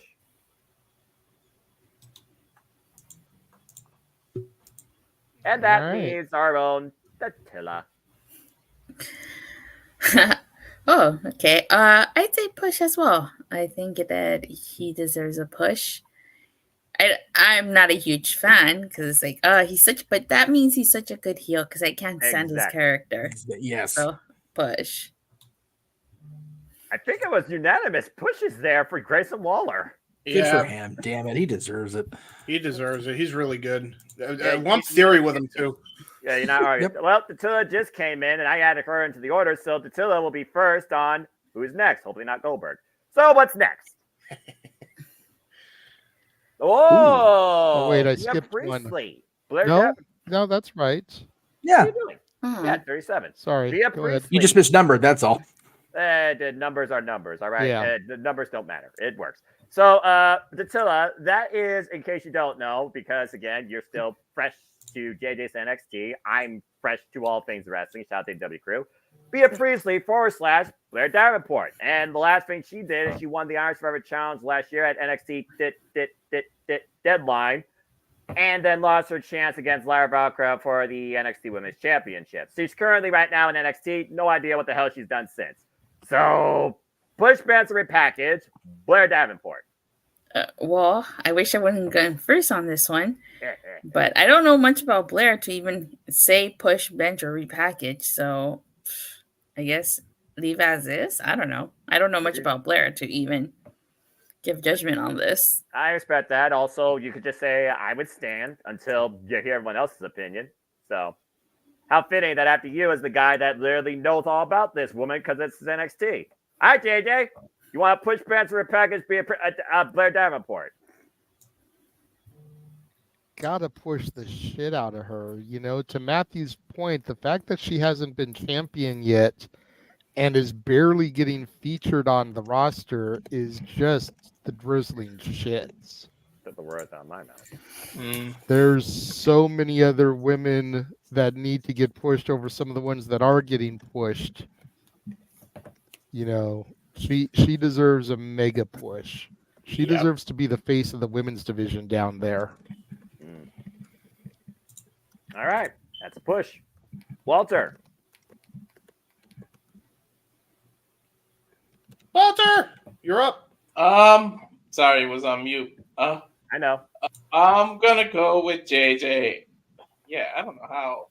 When I first got back into JJ's NXT, she was one of the players I saw. I've been watching Blair Davenport, and I like her talent, talking skills. So I would push her. Like, she's kind of naturally been benched on her own because she's not always featured. So you don't want to say bench because she's already been benched, and you don't need a repackage for her. So I mean, the option is to push, and I would push her. And she does need to earn that title shot and get the title. Like, I don't understand how she hasn't been champion either, JJ. I get exactly what you and Matthew were saying. Like, it makes no sense. But at the same time, it also speaks to your NXT's women division, how good it is that people have kind of not had the title, that been bypassed just because there's so much talent down there. So, I mean, that's one positive way of looking at it, but I would push her to the moon myself. Yeah, I agree.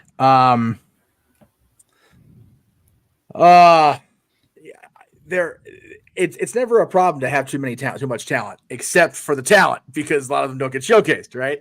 There is a solid group of people in that NXT roster in the locker room, including the women again. The NXT women's locker room is definitely seeming strong again. So I will definitely say absolutely 100% push her, with the caveat that I really want them to go somewhere with Lyra and Tatum. Like, and I get it. They're getting a title shot on Tuesday at Roadblock, and that's fine. What? But if they're not going further with them, other than obviously going to lose the tag title match, and I don't think they'll have them beat the Kabuki Warriors, but I could be wrong. If they're not going to have those two go at Stand Deliver, and they're just kind of holding pattern again, then Blair's a great one of many that can challenge Lyra. But I think the quote unquote money match for now is Lyra and Tatum, and then get us through WrestleMania weekend and go from there with Blair, with anybody. Again, it's one of those.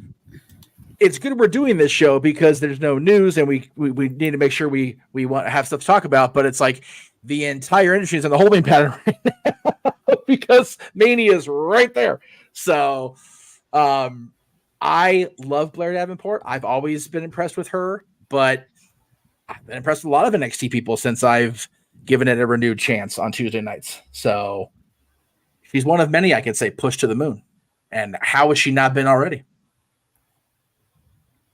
I already told y'all how I felt about Blair Davenport when she first arrived in NXT and challenged Mandy Rose and Michael Satomura for the NXT UK and NXT Women's Championship. And I was like, why the fuck didn't she win it? And I know that she's been injured not once, but twice. And that kind of stepped her. But everything she's done, she's a constant. She's one of the most experienced individuals in the entire NXT freaking roster, made up of some independent wrestlers that know what they're doing and no athletes that are trying to figure out who the hell they are and how to operate in a ring. God bless them. Definitely push her. It surprised me again. Why has she not been champion? And she's already had how many chances at the daggum title? So it's just one of those things where, again, wherever she's gone, I've always considered her top guardian for a reason. Former member of Stardom, former Red Pro. Also, by the way, she's Australian, in case y'all don't know. That's where she actually got her start. Bea Priestley to me has always been a standout for me in the industry. Definitely caught my eye first when she was in Stardom, though. That's where I learned about her career. So, yeah, I say you definitely push her. But again, next to TNA, arguably, this generation of NXT has the best brewing women's division in the industry. And she definitely should be towards the top of that mention. And the fact that you just told me the Kabuki Warriors are challenging Tatum Paxley and freaking Lyra Valkyria.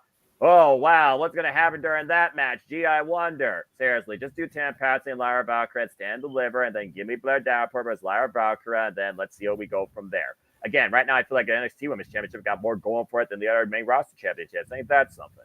Hey, either way, push Blair Davenport. Seriously, get this woman to be the top gadget of NXT eventually.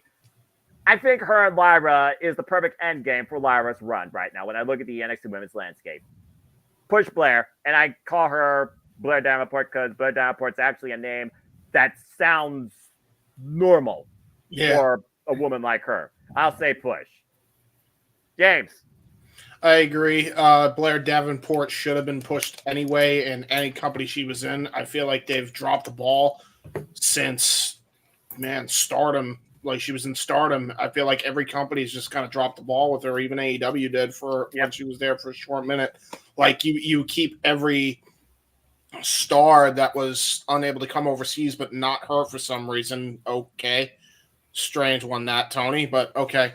Yeah, I don't know how I feel about it. It's really weird that they just kind of have her benched. She should be pushed. She should be right up there challenging, Tatum. I'm sorry, Tatum Paxley. I don't even know if she's the champion anymore, but Laya Valkyrie, I assume, is still the women's champion. Still women's champion after an incredible match against Roxanne Perez and Lola Vice, who cashed in her contract opportunity. I'm not sure how long that was, but that still was probably my favorite match from that show next to Trick Williams and Neil Dragon. Dude, I agree. That was an incredible women's match. It was really Blair, if that was good, wait until you see Blair and Valkyria lock up, man. Like, that should be a match already at this point. I'm surprised it hasn't. Blair Davenport, the first time I ever discovered her was back when WCPW was a thing, and she had like a killer match with the Nixon Newell, which back then she was known as Tegan Knox. Tegan Knox, yeah, Tegan Knox. She was Nixon Newell back then. She's Tegan Knox now. I know exactly what you're talking about. I know all about everybody that was in the Mae Young Classic, including Killer Kelly, Deonna Purrazzo, Toni Storm. Yeah. Continue. Yeah, no, so I say Blair Davenport absolutely deserves a push at this point and gets a title opportunity sooner rather than later. And the fact that hasn't even happened yet, I'm shocked.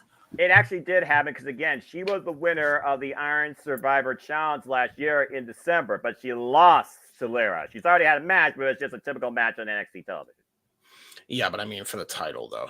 And quite frankly, why not give her the belt at this point? Like, have Valkyria chase it and have them, like, in a bit of a blood feud for the belt. That would be interesting, I think.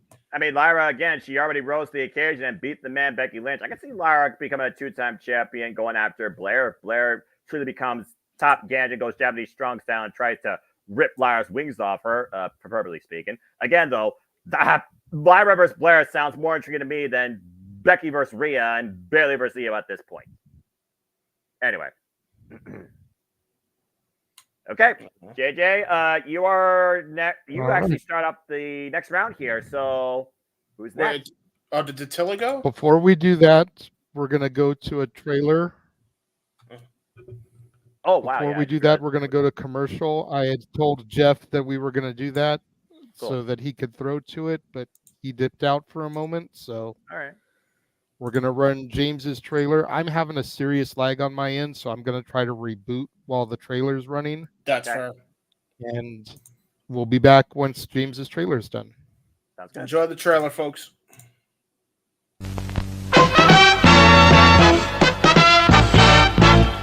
And now, preview time. So let's take a look at what's coming your way.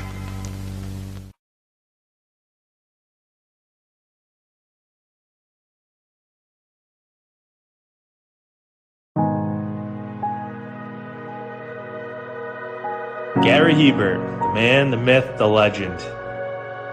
I was amazed, and I was looking to become a better skater myself, and I wanted to be like Gary. When you look at a guy like this, he's one of the most talented people in his profession.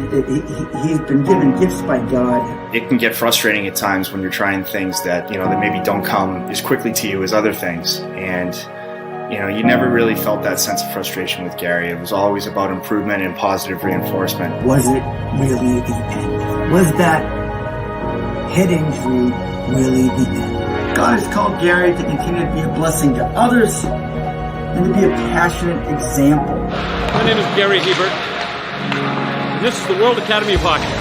otherwise known as the Inside Edge.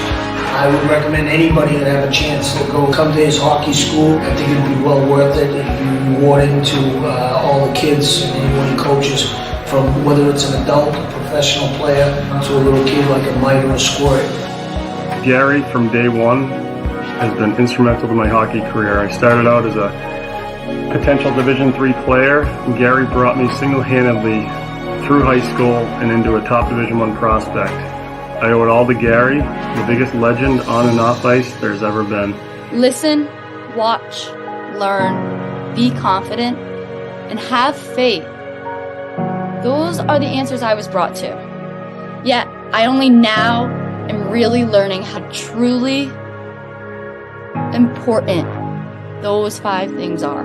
Through preparation, through appropriate thoughtfulness and thinking, we can learn to untie the typical knots between our ears that drive us into underachievement and underperformance. And lo and behold, we can learn things to fulfill our God-given potential. Gary has the innate ability to make people not only better players, but better people. The life lessons they learn from Gary are incredible. You can always remember leaving that rink knowing as a player I got better or I had something to improve on to get better. And I think that's what you excelled on as a coach, is giving us the knowledge to know what we needed to do to get better. There's coaches who know the game, but can you communicate and create passion in your kids and in your players? And Gary's able to do that. Gary's got great knowledge and the great hands, but more importantly, his ability to connect with people and care for them. His communication skills, to me, really stand out, separate him, and that's why he's one of the best, in the world. Gary's a legend. He's a special man. The documentary is coming out good for those who are asking. Thank you so much to Jeff and JJ for promoting it all over the shows. And it should be coming out in about 2 to 3 weeks' time. So be on the lookout, ladies and gentlemen. It's going to be a fun one. I'm looking forward to it. Hey, yeah, good stuff, man. With all due respect, absolutely versus my outlook on all sports, not professional wrestling. Damn it, that's some powerful stuff right there. Yeah, that's just a trailer, man. Wait until you see a lot of the stuff. Like my uncle, the more I do this, the more I realize, man, I'm shocked he's alive today with all the stuff he's had to go through. So yeah, he's really is a legend. That's no hyperbole. Respect. I realize that more and more as I do this edit now. Respect.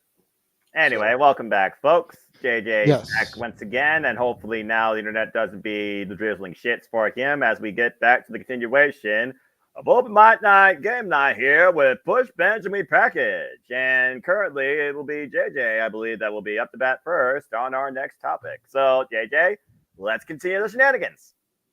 Let us indeed. Number 37. 37. Yep. Oh, Isla Dawn and Alba Fire. JJ's first. I don't think it should surprise anybody. Push these bitches to the fucking moon. Yes. Brilliant, man. You had them come onto Halloween Havoc last year when they had already been drafted and make what came off as and has been executed as a throwaway comment in the fact that they cursed the women's tag team championship belts. And you have done nothing fucking with that. Mm-hmm. They literally handed you a storyline for themselves. Yeah. And you have done nothing with that. Alba Fire is one of the best female wrestlers I've seen come up through my NXT. Your NXT UK. My NXT! Former Kaylee Ray, also known being NXT UK Women's Champion, also former Queen of Insanity from ICW against longtime rival Piper Niven. Continue. And Isla Dawn. Not Isla Dawn. Isla Dawn. Fucking idiot. is just chef's kiss. Yes, in I've always so many different aspects of her always been a presentation. fan of the White Witch. These women need to be pushed to the moon. And yes, James, we had Cameron Grimes last week. Yeah, Cameron Grimes. Yeah, he should be. Actually, he should be. He should be used a lot more. Yeah, don't invest in cryptocurrency. Anyway, so that's that's one push. Walter, you're up. You are muted. Yeah, I know. You better push these two. What's beyond the moon? The freaking universe? Mars, Saturn, Jupiter, the edge of the solar system. Push it to the end of the Milky Way, because these two, they have the character, they got the skills. You got to do something with Alba Fire, and this is something. This is like a female version of the Brood. You can do like something. How about an entrance like that out of the ground with the fire? You can do a whole new this generation's Brood with these two, and it's like I would see something awesome with this. So I would. You got to push them. Noah, here's some Worlds Collide shit for you. The Unholy Alliance versus Masha Slamovich and Killer Kelly. Oh, wow. Yeah. I second this, Noah. I second this. Do I need to say anything? Considering that Killer Kelly and Isla Dawn once had a one-on-one match in NXT UK, and I was like, who could kick the other one's head off first? What the hell? Just to make it a tri-branded company thing, let's throw Julia Hart and Sky Blue in there. Yeah. Stop it! Stop it! You're doing things that WWE's too damn foolish and stuck money so far up their damn ass they'll never do. Damn it! Stay tuned for the WrestleMania book fantasy booking coming soon to the open mic night. Anyway, why Walter said also pushing, JJ said push. Yeah, push times 9,000 beyond whatever is outside the Milky Way that even Morgan Freeman can't explain. How the fuck do you give these legitimate two badasses these irrelevant women tag team championships only to give it to some freaking petty ass super Karen overly mollywop pairing of Shayna Baszler and Ronda Rousey for a cup of fucking coffee? Damn it! Fuckheads in WWE don't know jack shit about women's wrestling. My God! And this is without a super. Shut up. Push these two and finally make me believe that WWE can actually make women's wrestling do right. Then maybe I'll give a fuck all about this company. Go ahead, James. You're next.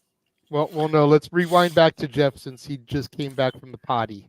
Good name, Jeff. Yes, so Jeff. Welcome back, Jeff. Yeah, hi, Jeff. So, yeah, that. Wow. I agree with what he said, by the way, but I'm gonna be minorly. Sorry, I'm feeling super sick. All of a sudden, I'm gonna order some club soda actually to come up to the house here. There you go. Yeah. Oof. Yeah. Get some ginger ale. It helps. The burners, the real ginger ale. James, get out of my head. Just go. It's already on the fucking. It's literally on my screen right now. Like, for fucking real. God damn it. As long as it's burners, not that can of dry bullshit. But again, you know what though? The Diet Canada Dry has actually been really good for my stomach when I've had the need for it. But either way. Yeah. Anyway, Isla Dawn and Alba Fire, Kaylee Ray. Go ahead, Jeff. Alba Fire, Kaylee Ray. I have been high on her since I saw her in NXT UK. Damn it. But Isla Dawn as well. But Isla Dawn is just. I know this lady present, but I don't care. Isla Dawn is just yummy. Oh, she's just fucking gorgeous. What the fuck? No. Like, she is just undeniably smoking fucking hot. And the fact that her and Alba had to win the tag title and then drop into Ronda and Shayna, I'm a little less fucked up about it than Noah is, but I still am very upset about it because I don't give zero fucks. I'll freaking rant about that all night for free because I can of women's wrestling. You thought I already ranted? You try me again and see what fucking happens. I'll bury WWE. Continue. No, I understand and I don't disagree with you. However, I am at a loss. JJ brought it up, I think, when I was in the party, because I was trying to watch along here as I was taking turns worshiping the porcelain gods. I think that the fact that they handed him the curse thing on television, and then they're on SmackDown in those coffins, and they pop out and attack the Kabuki Warriors, and they did nothing. What? Yeah. I'm gonna go into a minor sentence of a rant. What the actual fuck? Like, why aren't these girls the tag team champions, or at least in the story of it? They're going to NXT to fight Lyra and Tatum for no damn good reason. Like, it just bought. And yeah, Havoc was October. It's now March. I know it's March because I just turned a year older yesterday. So it's been freaking months. Do something with these two. And if you're not going to, I know a perfectly good Knockouts tag team division that could use these ladies the way they need to be used. Yep. Richard, brother. Yep. But yeah. Team her up with Taylor Wilde. It will be a great trifecta. Actually. I'm saying, but yeah. If anytime WWE will allow the presence of Isla Dawn on my television, I will not say a goddamn bad thing about that company. Presentation is one thing, representation of respective talent is another, and that's where this company fucks up 9 out of 10 times. But what do I know? Anyway. Okay. So then, if they're not going to use her the right way, then use her the absolutely wrongest way. Bring back the Divas photo shoots and get her on those photo sets. Kaylee Ray ain't too bad either, to be fair. No, not at all. But like, I've got that redhead, you know. It's just because she's ginger. You got a bias. God damn. You like the ginger. You're getting ginger ale as a ginger. That's why. All the ginger, and the inappropriate conversation. Anyway. Yeah, there you go. Oh, good Lord Almighty. Now it's changes. Yes, James, do you push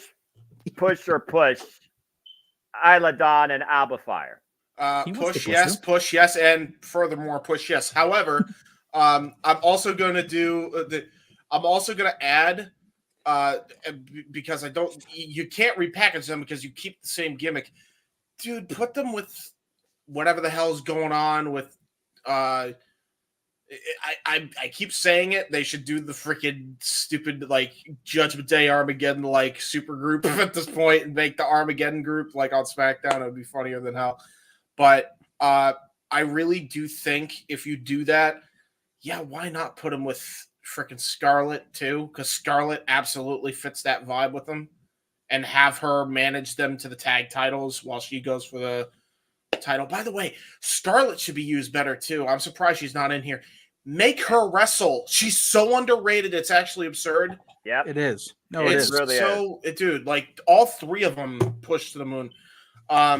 Again, so seriously, wrestling's a dark word in this company, and I'm not talking about the dark black lights that Isla Dawn Alba Fire come out with when the fire snuffed out.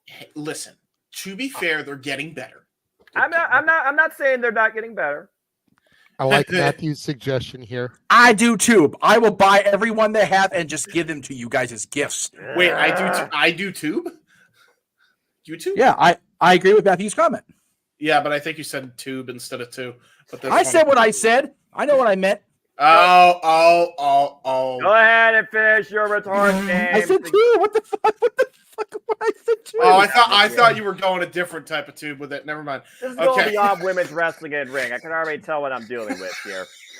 I thought you were going a different direction. My bad. No, James, that's a bad James. Noah, you said we're the only time you're going to say it. Go ahead. Okay. Jesus. Hold on. Let me get ready. I gotta get braced for this one. I thought I was fucking pissed off enough with WWE as it is. My blood pressure. I'm seeing my doctor on Tuesday, by the way. Thank God for that after Revolution, Jesus. So I'm pretty sure my blood pressure is not going to be normal. So if it's been nice knowing you all. Anyway, because my family has a high history of blood pressure. Damn it, James, you freaking idiot! Sorry. It's my fault anyway. Did you hear it's my fault first? So. That's fair. Thank you. Anyway. She's so pretty. I can't help it. Yeah, no, seriously. Like, these two should be pushed. These two should be included in bigger things like, I don't know, Rhea's faction or Scarlett's faction, one of the two. Make a super joint like I've been recommending. Make one of them Armageddon just to piss me off because it'd be funny. And yeah, just do that, man. Like these two women are too talented not to be doing No, something. they are. And it's really disheartening. Like you have a women's tag team division. You're actually building up a very good tag team division as a result now. Actually use it! Fuck! Fook me. Fook me in the ass. It's not difficult, man. It's frustrating as hell. Fook me in the ass. Goddamn, Jesus Christ. This is the reason why I don't watch WWE on a weekly basis, but somehow I still keep up enough to be focused enough to do PLEs, which have gotten better. Again, they're getting better. They're still fucking stupid. Anyway, Tatilla. Yes. Doesn't even still hear a poor thing. Yes, I'm still here. I've been here the whole time, just listening to you guys. Well, I mean, there's been a few people here advocating for make women's wrestling truly matter again in WWE as a whole. Hey, in a I fever have dream. to. And then there's those that have other type of dreams. And I'm not talking about Sweet Dreams by Eurythmics. Anyway, Tatilla, do you push, bench, or repackage Isla Dawn and Alba Fire?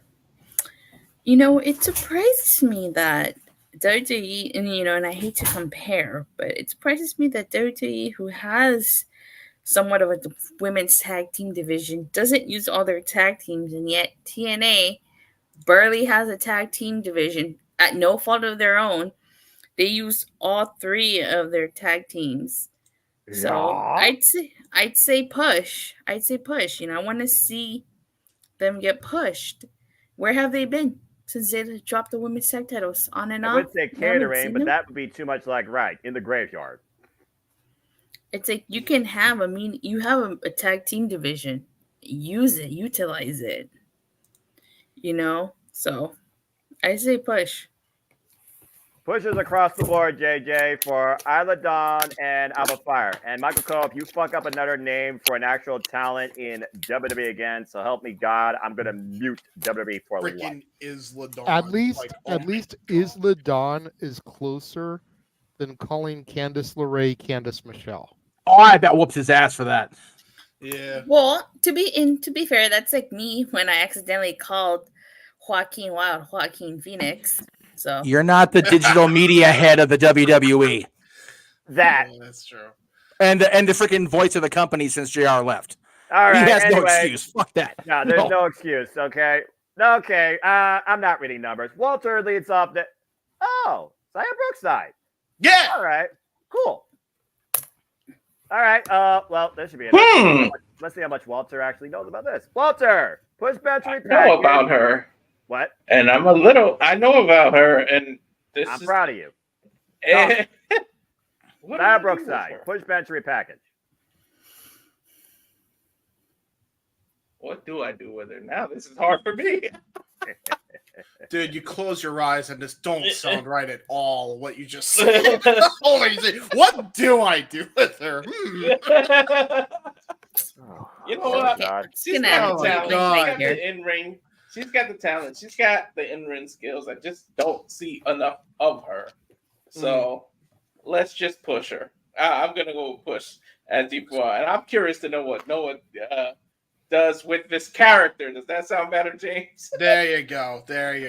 Much better. Character, athlete, knockout, something that actually makes me believe you're talking about professional wrestling and not something else that'll piss me off. Short sight. Don't piss me. We gotta get a Noah Jeff Jarrett style shirt. The thing is, it goes to the same. It goes to that same issue of having just too much talent, and it's almost like somebody eventually is going to get left out. So it's kind of hard with that company. So I'm gonna go with push. All right, Jeffrey. Yeah, Jeffrey. I got Jeffrey on being so naughty. Oh God, I got full name. Jeffrey. Jesus. Oh Jesus. Okay, you're calling him by his God-given name. Don't start with me, Datilla. What is happening right now? It's broken. It's what's happening right now. The show is. Well, no. Like first the Jeffrey, and then Datilla's like Jeffrey on social. I'm like, whoa, what the hell is happening on the show? Jesus. All right, Reminds you of, like, when you're in trouble and your dad did that. all right. As the only one Right? that seems to be the most stable. There is fan, one yes, person go in ahead. this room that knows my middle name, and I swear to God, if anybody else says it, I'm gonna be anyway. There will Don't be get no the middle chat naming idea, of Jeff. there'll be no Go middle ahead, naming of Jeff. Jeffrey today. Anyway, right, as Jeff. far as Zaya, she's signed with Impact or TNA now, correct? Correct. She literally got Okay. signed the night of Hard to Kill, I believe. I'm gonna go with Matthew's comment there. She has been toiling long enough. Give her a title shot against Jordan. God, I can't think of who the champion was. Yeah, she should be in a title program. I'm not saying right away, but I like to see her and Jordan go in Vegas. I'd be okay with that. Push her, push the hell out of her. All right. Okay, me. Zara Brookside, of course, the daughter of one British wrestling legend, Robbie Brookside. First discovered her, of course, NXT UK. She had some star steps there, and then she kind of was going heelish alongside. Oh man, what was her name? I know she went through a name convention. She's in Progress right now. She was almost like a badass. Dang, what was Angelica? I can't remember.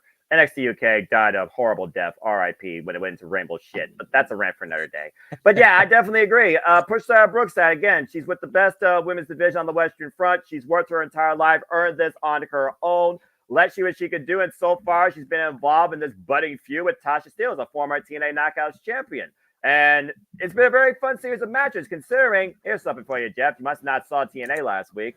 They went to double countout last week, so this coming Friday on Sacrifice, right here, we'll call the JMN Multiverse of Media. It will be Jordan Grace defending the TNA Knockouts World Championship against Tasha Steelz and Zaya Brookside in a triple threat. So she's already. I did miss Impact. Yeah, I was out last night, Thursday night. That's all right. I got you, brother. That's why I'm here. The guy that watches. No one, I got you. That's why we're Nola. Appreciate you. Well, we tried.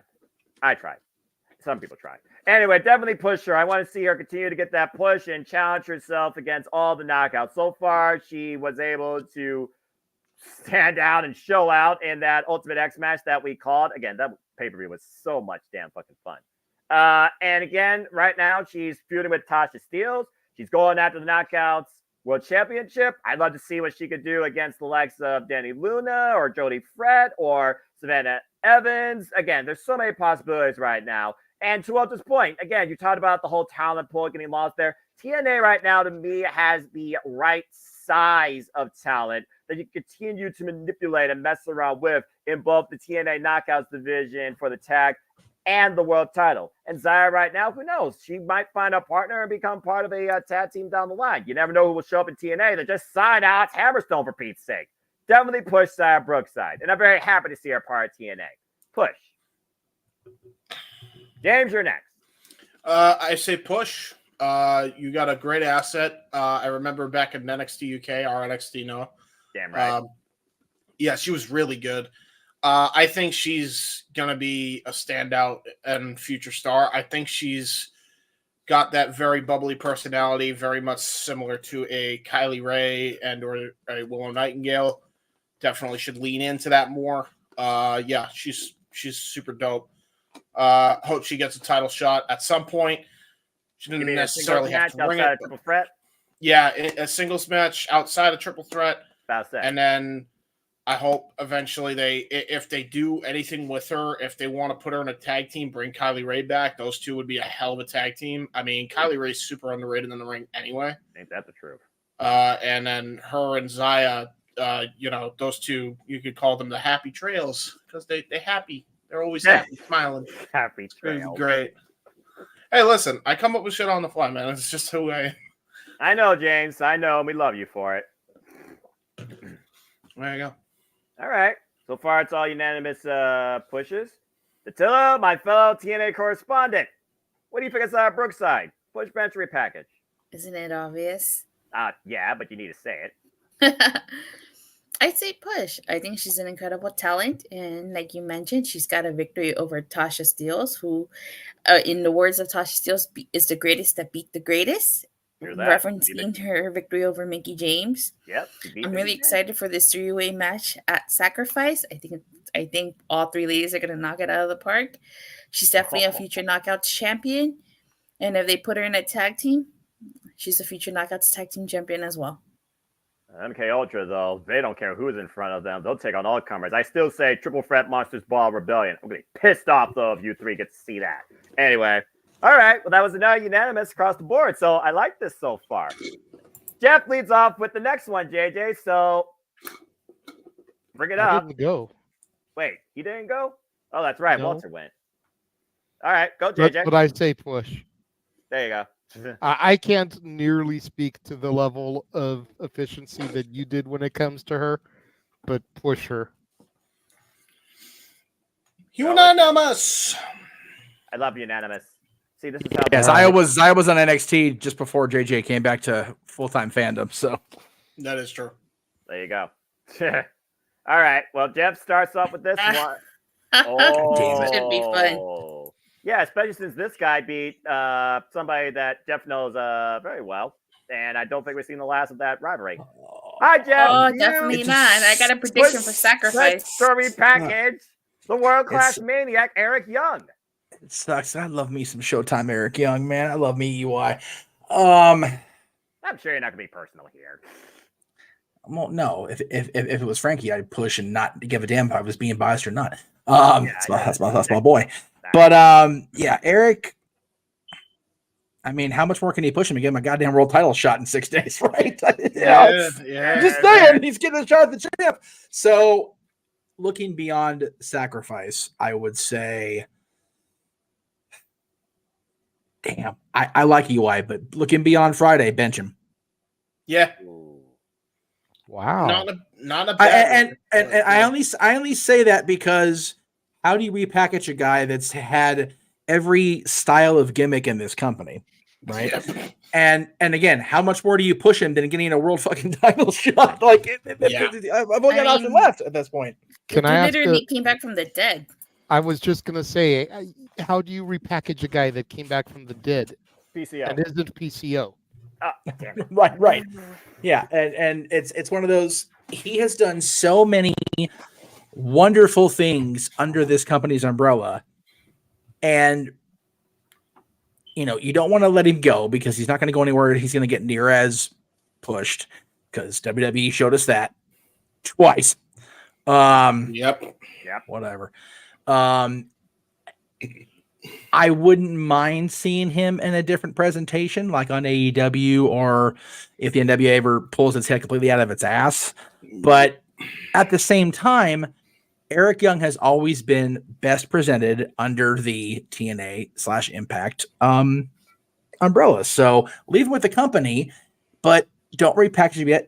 Let's see what happens. Sacrifice, and then, however, my thought process is Frankie's going to cost him the title, and then maybe, just maybe, we'll get him and Frankie at Vegas, which would be fucking awesome. Rebellion, right?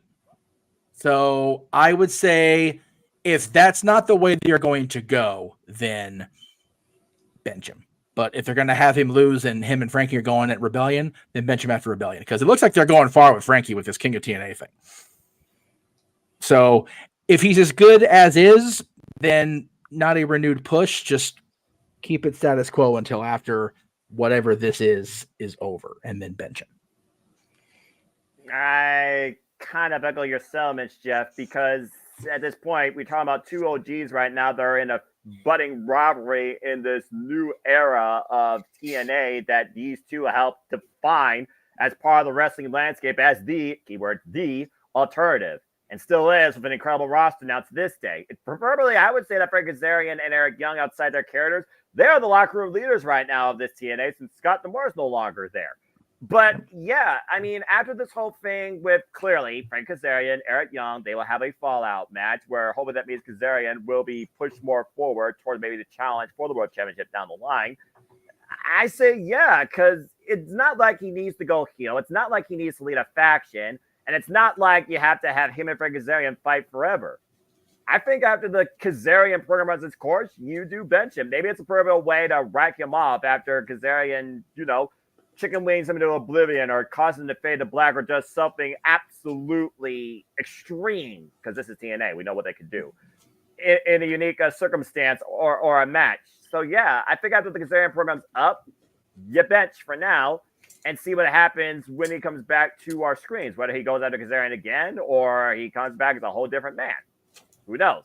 But yeah, I echo your sentiments. Push this program until it's done, then bench. Yep. James, what about you? Repackage him and team him up with his long-lost brother, Silas Young. No, I'm kidding. Yeah, no. I wouldn't mind Silas Young, though, to be fair. Yeah, to be fair. That would, hey, last real men, or call them the young men, you know. Have them come out to the freaking YMCA theme. Young men. But no. I got you, brother. I got you. Yeah, there you go. Bench him. And not in a way of like, okay, he needs to, we have nothing for you. It's that let's give these other people some opportunities and keep you. I wouldn't say necessarily keep him on the sidelines. You can keep him in contention, but bench him enough where he's not going to take away opportunities from other people on your roster that are going to be there in the long term. Because let's be real, Eric Young is like getting up there in age. Like I'm surprised he's still going this damn long. And like I'm shocked he's around. So yeah, I would say bench him for now. That's just me. All right, Priscilla. Well, I'm going to have to bench Eric Young because I think he's definitely going to lose to Moose because like Jeff said, Frankie Kazarian is going to cost him that match. And personally, the way things are going with Frankie Kazarian, I honestly think Frankie Kazarian should go over in their feud. So, yeah, I'd say bench. I'm about to say Kazarian hasn't achieved that feat. Eric Young's achieved that feat 2 times, and he's going for his 3rd this Friday at Sacrifice. JJ, what's your thoughts on Eric Young as far as where he's at right now in TNA, where he's going, what's he doing this Friday, what follows post, and what you think, maybe after this fair Kazarian should be for him? Do you push bench repackage the world-class maniac Eric Young? Here to be specific, it's not Showtime. It's world-class maniac Eric Young. I say you repackage Eric Young and Josh Alexander as the new Team Canada. Oh. Wow. Yeah. I feel like Josh Alexander, as good as he is, has been in the main event spotlight a little bit. Take him the back seat a little bit. Let some other people get some title pushes, some main event pushes. Do a new Team Canada. Even without Coach there? Even without Coach there, almost as a tribute to Coach. I was about to say, they still come out with the Canadian flag on a hockey stick, wearing the freaking hockey jackets or whatever, coming out to the Canadian national anthem. Absolutely. Go full tilt with it. It's interesting that you say that because before Impact became TNA again, they actually did team briefly. I think they had like 1 or 2 matches together as a tag team, and then they totally dropped that. I was actually thinking that they were going to stick to that, but once Impact became TNA, they just did a 180 and separated them. I wouldn't have minded them being a tag team. True. There you go. And now I look at the TNA tag team landscape. Now you got the young veterans there. That sounds like an incredible match. Yeah, I agree. I like that a lot. All right, and also it's not unanimous. All right, Walter, bring us home. Yep, close it out. Yeah. How do you repackage a man who's literally been resurrected from the dead? I mean, unless you're going to call him the second coming of Christ, there is no repackaging this man right now. And he's been pushed everywhere. Well, not. He's been pushed as a character in Impact every time he's been in there. Let's not even mention his run in the other place, because so I'll say bench him, just like Jeff said. You get him through this feud with Frankie, and you just bench him for a little while. I guess you kill him again, right? Then you Jesus. bench him. You metaphorically kill him by benching him. He's trying to reanimate Eric Young's corpse more than PCO is every time he makes an entrance. Good grief. Hey, PCO, he can join Team Canada. I'm just saying. Hey, instead don't fire Eric. Don't kill Eric. Yeah, right? Jeez. Yeah, don't pour battery on him. Let's not give him ideas. Anyway, I lead the next one. So, JJ, let's keep this party going. Number 40. Ah, yes. Yes. All right, here we go. Jeff has to wait to be last. Wow, Jeff, did you get lucky or what?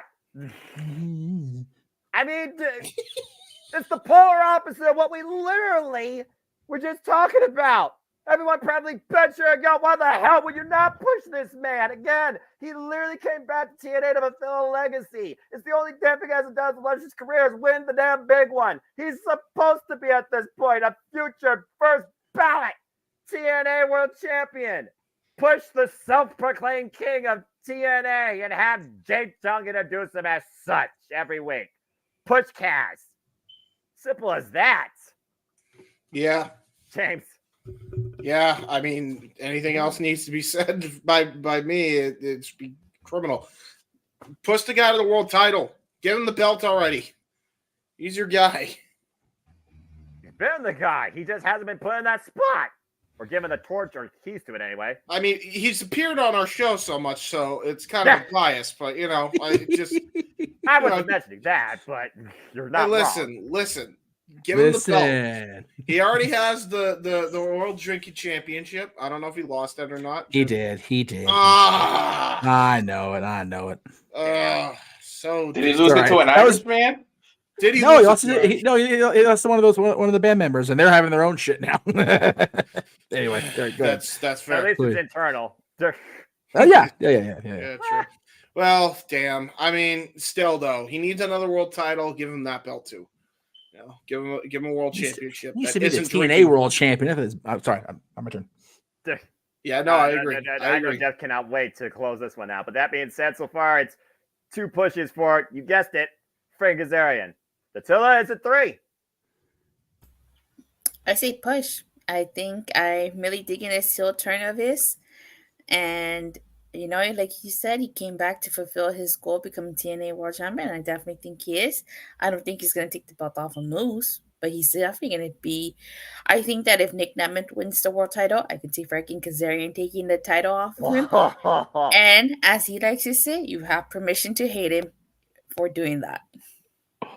Oh, my God. I feel like one person here, no matter what, would not hate either individual, no matter the outcome of that match, should it happen in TNA. But again, that remains to be seen as we wait for Kazarian to get the keys to the kingdom. That being said, JJ, Kazarian. Do I really need to say anything about Frankie the future Kazarian? I mean, for real. Well, I mean, you did. Everybody here knows my feelings about Kazarian. Of course we do.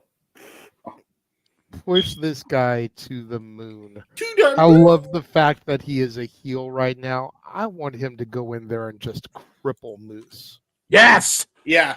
I love that idea. I do. Destroy the system. The system does not work. I do not trust the system. Have him take the system down. Yeah. Make him an anti-hero. Fuck it. What would even be best is if he joins the system, then you can say that he took the system down from within. Yeah. That'll be like Sami Callihan's storyline when he joined the design. Technically, yeah. So much right now. Can I just get to Thursday already after tomorrow night? That's my week. I got Sunday and I got Thursday. Let's fucking go. No. You've got Tuesday also. Don't forget about Roadblock. You're calling that show, brother. Roadblock, which Attila will have to review her first TV special, NXT review, coming this Tuesday. Which JJ is going to help me co-host. Oh, good Lord Almighty. First time is so special. Walter, push back to repackaged Kazarian. Are you kidding me? I like being part of the Jeff Meacham network. Like, no, for real. How do you really feel? You're good, man. You're good. No, you're good. What else can you do, man? Of course, you treat him like your annoying little brother. You push him. Right. Yeah. Not a shove, a literal push. I don't give the reason. I'm gonna let the ranting of the reason to Jeff because we know he's gonna say a lot. So I just say push and leave it at that. It's not so much a rant, it's an endorsement, but I understand where you're coming from because we truly saved the best for last, and you all guessed it. Jeff Meacham. My Easy brother. there. Hurt yourself. Yeah, I said brother. Even though we're not talking brother, about brother, that guy. All right, breathe, bro. Well, good luck, breathing. Talk about Kazarian. Man, okay, so he's got to cost EY on Friday. That's got to be a thing. Him and EY at Vegas, just so JJ and I can see two of our favorite people because we both love us some EY too. Team Canada for life. I don't give a shit what anybody says. So yeah, I think, you know what? This is going to sound very biased, and I'm also not caring. Frankie gets through the program with EY. He challenges for the world title at his anniversary. I know that was said previously, I think by JJ. Yep. But I am totally co-signing on that, brother, because there is no greater legacy talent in the company now than Frankie Kazarian. So push him hard, push him far, push him into a fitting room to make sure that big, beautiful TNA World Championship fits around that heel waist of his. Oh, yeah. Damn it. And he don't digress. Agreed. So there you go. Unanimous across the board. We push Frank Kazarian forward to be truly the king of TNA and the future, arguably the next TNA World Champion. Okay. The future's so bright, we got to wear shades, but mine are across the room, so I'm not going to get up. I'm too fucking lazy. I mean, Sting's the only one I know that wears shades indoors, but Kazarian's also done it a couple of times too. So far, I haven't seen it yet, but anyway. All right. James leads off the next. Let's keep going. We have how many left? 10? Yeah. 10. The final 10. The perfect 10. Should we take a brief commercial break before we kick off the final 10? Just please. I think that's fitting. I agree. All right. We will scroll down. And we will run the Stat Boy Sports Bar trailer. We will be right back. All righty.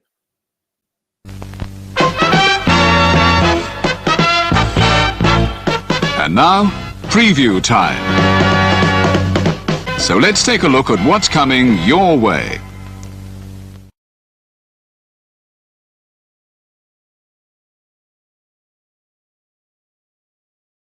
You ever wanted to come into a sports bar where the barkeeps know their game? Well, the Jeff Meacham Network Multiverse of Media has got a production just for you. Sit down and relax as the Stat Boy and his partner break down the statistics in all things sports. Whether it's football, basketball, motorsports, baseball, hockey, soccer, professional wrestling, mixed martial arts, boxing, and much, much more. All are welcome. Your barkeeps here keep you up to date and in the know of everything going on in sports, while also having a pleasant conversation about it all. Your host and owner of the bar, Stat Boy Mike.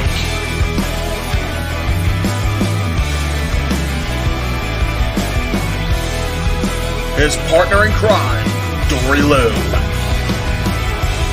And a host of other guests coming in. The food's hot, the seats are warm, the drinks are ice cold, and the sports talk is plentiful. Cassidy A-Team Studios presents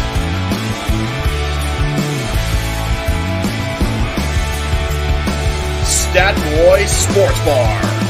Take a bar stool and enjoy the show.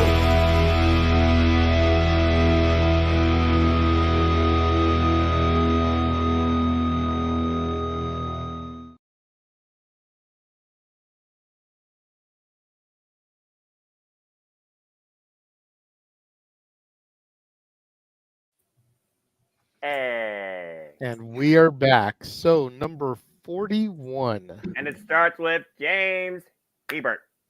No, start. Oh, yeah. Sorry. Jeez. Chase, you. Remember, JJ's here, so choose your words wisely. He just came back, brother. I know JJ's here. Listen, I'm a fan of the JC calendar, so yes, push to the moon. Just for that. I noticed that apparently JC Jane's friend there is what's her name? I always forget. I'm sorry. Thea Hale. Thea Hale. Yeah, she's getting a little bit more confident now and less shy because of JC Jane. So that's nice. Yes, but ever since the new girl has been hanging out with Chase U, Thea's been getting a little bit pushed away. Oh no. Yeah, don't like that. I don't like that. I don't like that. No. Oh gee. Well, still push. I mean, nice little story they got at least. Yeah, keep the story going and then have Thea Hale overcome that BS. Because that's not cool. Don't like that. As Carly would say, that's not cool. Yes. Oh no, Noah's turned his chair. He doesn't like it. Oh, come on now. What's up? Chase U. I still don't know much enough about Chase U to even accurately give an opinion. We need to get this girl watching NXT full time. That'll change soon enough. So, I don't know. I mean, I honestly don't know what to say about Chase U. Well, what little bit that you've seen of them, what do you think? I mean, you watched the show for about a month. You saw them pretty much every week in some capacity. Yeah. Oh crap. I'm not trying to put you on the spot, but I mean, you did watch for a good solid month. I don't know. I guess leave as is. I don't know. I mean, it's hard for me to formulate an opinion here on this one. And maybe if I would have watched a little bit more, I could have. But I don't know. You didn't want to. Yeah, and I don't want to. So. But you have to. So I don't have to watch every week. No, but you watch every week. I think you should watch every week because if you're going to watch only the PLEs and the specials, you're going to have context lost. So I say she at least should watch the go home shows. At least, at the very least. Well, everybody here knows how I feel about Chase U. I think they've been doing well, but I definitely think that now that JC has saved the university with her calendar, they need to push Chase U to the next level. Whether they're going to affect this turn with JC where they ostracize Thea, whether Andre Chase and Duke can by some miracle get the titles off of Corbin and Braun Tuesday at Roadblock. Mm-hmm. They need to do something to take Chase U to the next level because this 2 or 3 weeks of them doing the Chase U backstage segments, and then 1 week you actually get to see some kind of contingent wrestle is not cutting it anymore. No. Mm-hmm. They need to be pushed. Duke and Chase are a great tag team. Duke and Riley Osborne, the guy who Thea has her eyes on, have made a good tag team. Thea and JC have made a good tag team. There's enough elements here that they should be getting some kind of match, something once a week. And you can still do the backstage segments as well. Mm. Walter? Let's see. Bench them long enough so I can actually get a copy of the damn calendar so they won't be so popular. That thing is still sold out. I know. Bullshit. No, That's I'm BEWSHEET. kidding. Bullshit. I'm kidding. Of Copyright course, that shit. you push these people to the moon, and yeah, maybe they can get those tag titles since Braun is technically on SmackDown. He's been promoted to the main roster, so maybe they can miraculously get those titles. Who knows? But yeah, you got to push them to the moon. You got to make them head university, chase you. You got to make them equal to Yale over here, the most popular university. You got to do it. Which means the calendars will never be available until that each of the ladies are 56 years old. This thing is going to be sold out for 40 years straight because damn, I can't get a glamour copy. shots and I shit. don't Then, think Jesus. I haven't been refreshing and trying to put my name on it. They need to come up with a waiting list or something, man. You got to do something for these calendars. I think if you add to the wish list, they'll give you a notification that it's back in stock. Just for the record. Okay, yeah, push to the moon now. All right. So I Just think so you know, the Women of Chase U calendar is on eBay, starting at $150. What the? Because what? of how quickly it sold out. God damn. And the robots. original retail price was $24.99. $150 signed by Thea Hale. Oh well, shit. Okay, that's why I didn't notice that at first. It is signed, Okay. but still. Okay. Even still, no. Jeff? All right. I don't know whether you meant to do this or not, Jay, but this picture tells me everything I want to say about this. My answer here. Thea is looking almost undecided at her Chase U sweater here. She has enjoyed the attention and the rejuvenation of her life with JC around. But if you watch NXT this week, she got called retroactively a loser prior to JC coming in, and that did not sit right with her. You could see it in her sweet little eyes. She was not okay with that. And she was not okay with the making fun of other people either. You can tell it's starting to wear on her, excuse me. I will say that I do want these people to continue getting their push because they are one of my favorite parts of NXT. But in the pushing of them continuing, we need a separation. Thea and who's the guy she's crushing on? What's his first name? Riley Osborne. Right. Okay, so Thea and Riley need to break away. And maybe we get some mixed tag action with Duke and JC as a team. And then Mr. Chase is undecided what to do. And you get a really good storyline going into, ironically, at the end of spring break is NXT Stand and Deliver, for the record. I mean, you have a spring break led storyline. I mean, again, it writes itself. The implosion of Chase U during spring break because some folks just can't handle their business and remain good behavior status at the school. So they split off and start a community college versus No. You know what? They split off. They split off. To Wall and to Raw and joined the Alpha Academy. Yeah. They split off, and Mr. Chase finally realizes that he, as successful as the calendar was, he sees the error of his ways and removes Duke and JC, the toxicity that is Duke and JC from the equation. And I'm not saying demote Duke and JC because those two are way too talented to lose, but I think there's a something simmering on the cooktop between Roadblock and Stand and Deliver, and it revolves around these people. That's fair. Now, Noah, I'm gonna call you out for putting your sunglasses on because I very easily could have done that for Joe Hendry. I very easily could have done that for half the guys in TNA. May I please ask for you to take the glasses off and respectfully address my NXT and Chase U?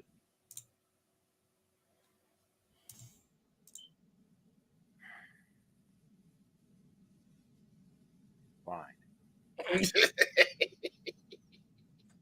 Begrudgingly. Doing that tone of voice too. Damn it.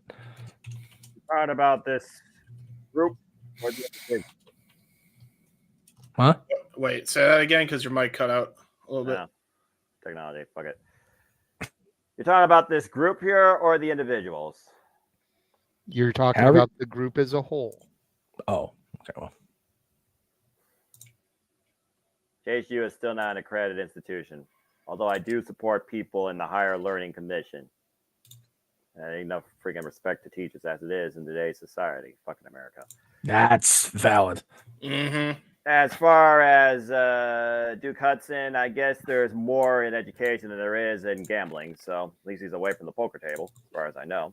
Yeah, yeah. And Fia Hell and Jesse Dane, just feels like that typical try and be something that you're not, and then realize when you're wrong. So, based on this being Chase U and the game is push, bench, or repackage, I will say repackage. Because as far as I'm concerned, this foursome does not need to stand in the way they currently still present. I feel like there is something different ahead for all members involved. And based on what I'm hearing, what's happening with your NXT, it sounds like there's more ahead for the two women in the front than the two gentlemen in the back, it seems. The fact that these two men are going after the NXT Tag Team Championships again baffles me. But I guess that's something.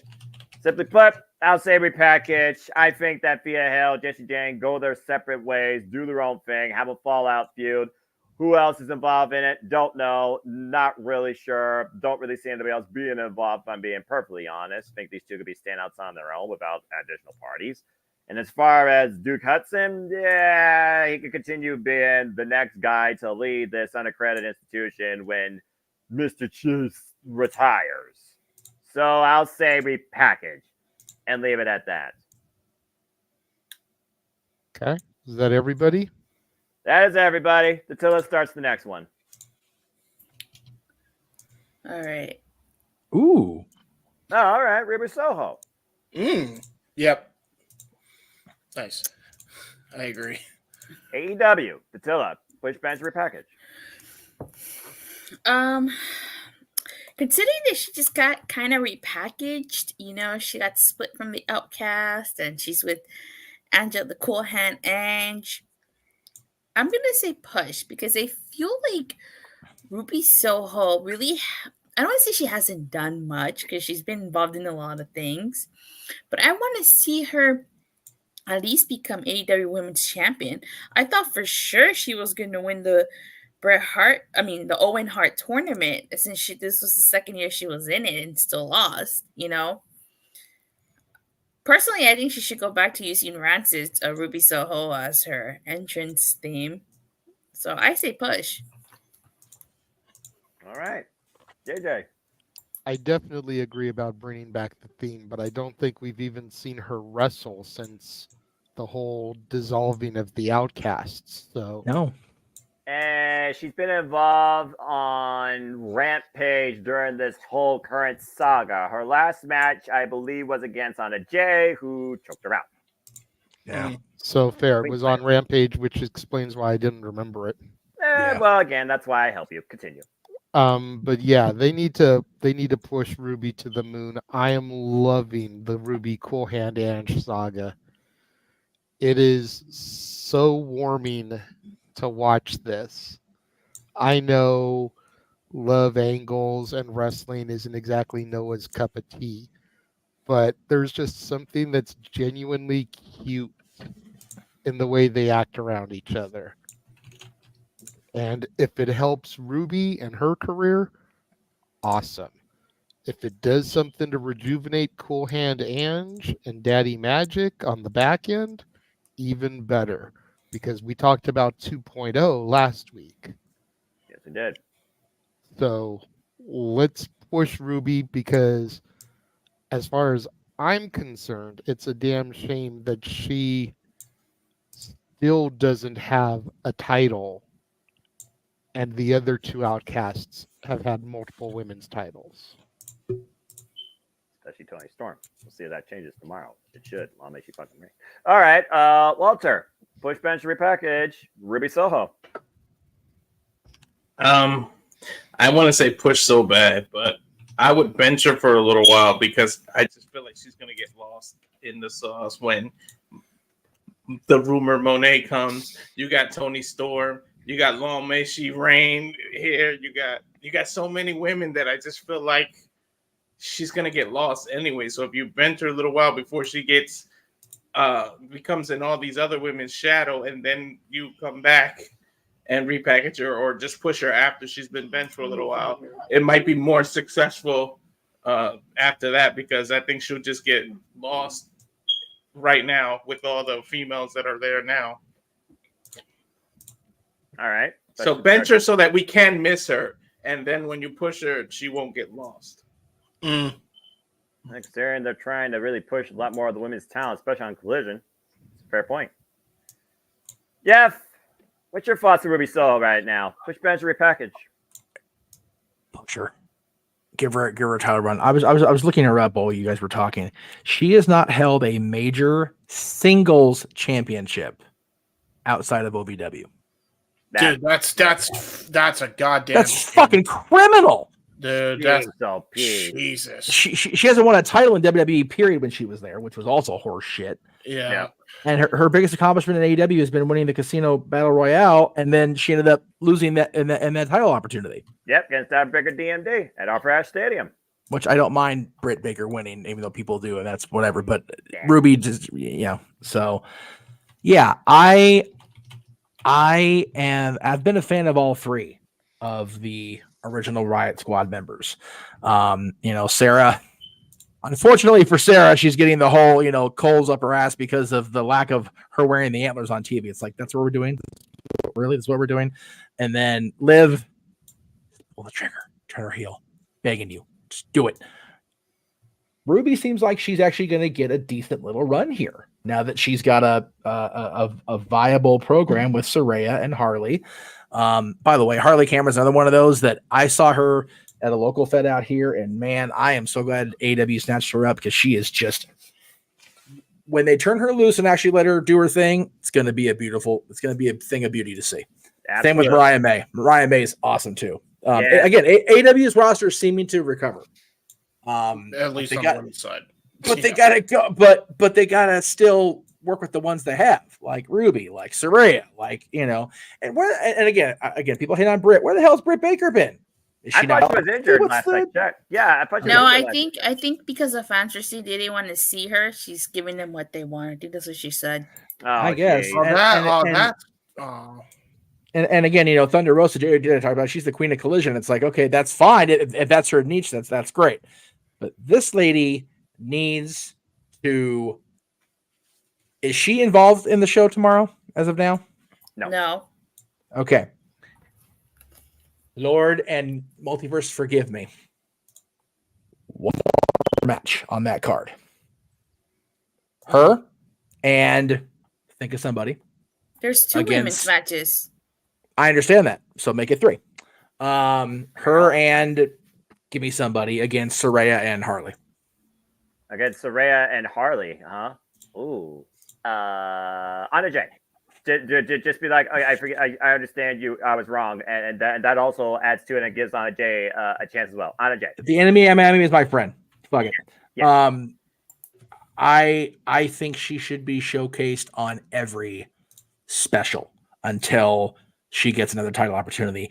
Be it against it. By the way, who the hell's the TBS champion? Is it still Julia Hart? It is Julia Hart. Yes. Okay. Yeah. All right. And she has a match on the 0 hour tomorrow. So. Right. So it's like, okay, move that match to the main card because it has a champion involved, and then have Ruby's. Although I think Ruby's storyline deserves a main pay-per-view thing too. So it's hard to balance, but get this lady a renewed push. Her and Ange and Daddy Magic are just a thing of beauty. I'm here for it, every bit of it, and I love the three of them so much individually. Anyway, that they're it seems like they have the potential for a great package deal here.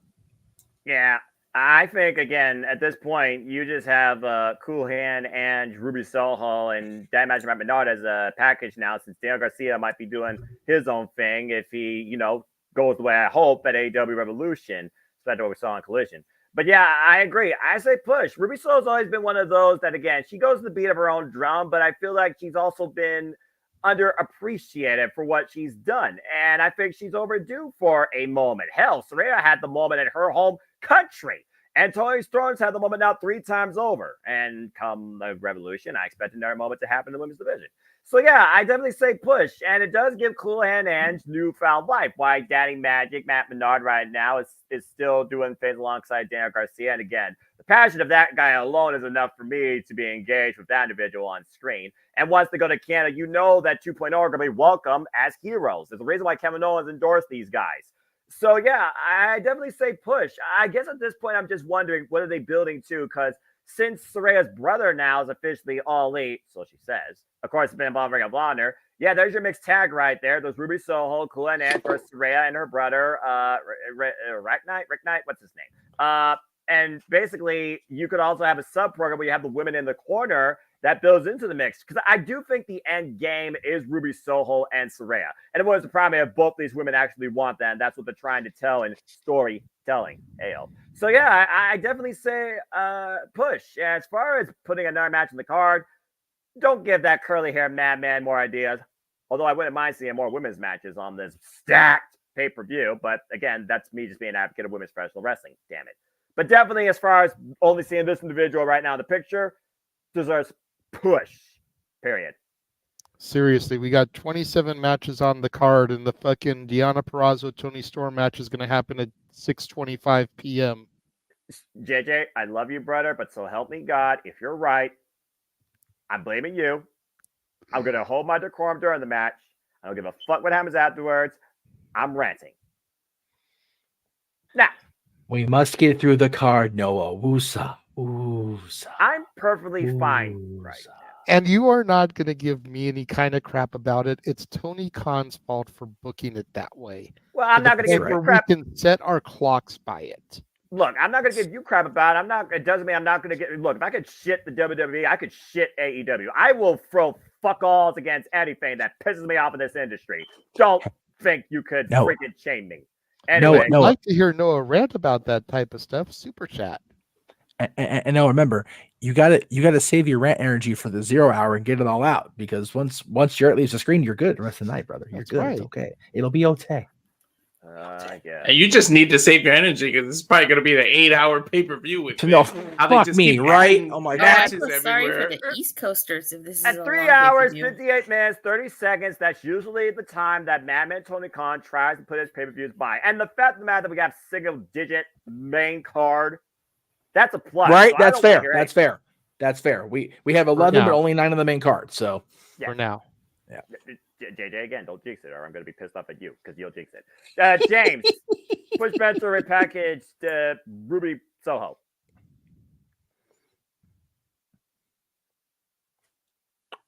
Somebody pull the string. You're muted. Botch. Oh no! Sorry. Oh no! I had my microphone muted, so that way you didn't hear me type, because I was doing a funny while we were talking about this, which I'll show in a minute. But before we get there, push and or repackage Ruby Soho, one of the two. They're obviously doing that right now with her and Ange having a love interest thing. Do that. I think they should at this point. Just kind of go full in with it. She kind of needs it, so I hope they give her something to do instead of just not do anything. She deserves a championship at this point. I don't know what title they're going to give her, but give her a damn title. This is atrocious that since OVW is the last time she held gold. I am not okay with this. But I'll tell you what I am okay with and what Dattila might be okay with. Hey, JJ. What did he do? Oh, shit. Can you put that on the screen? What did he fucking do?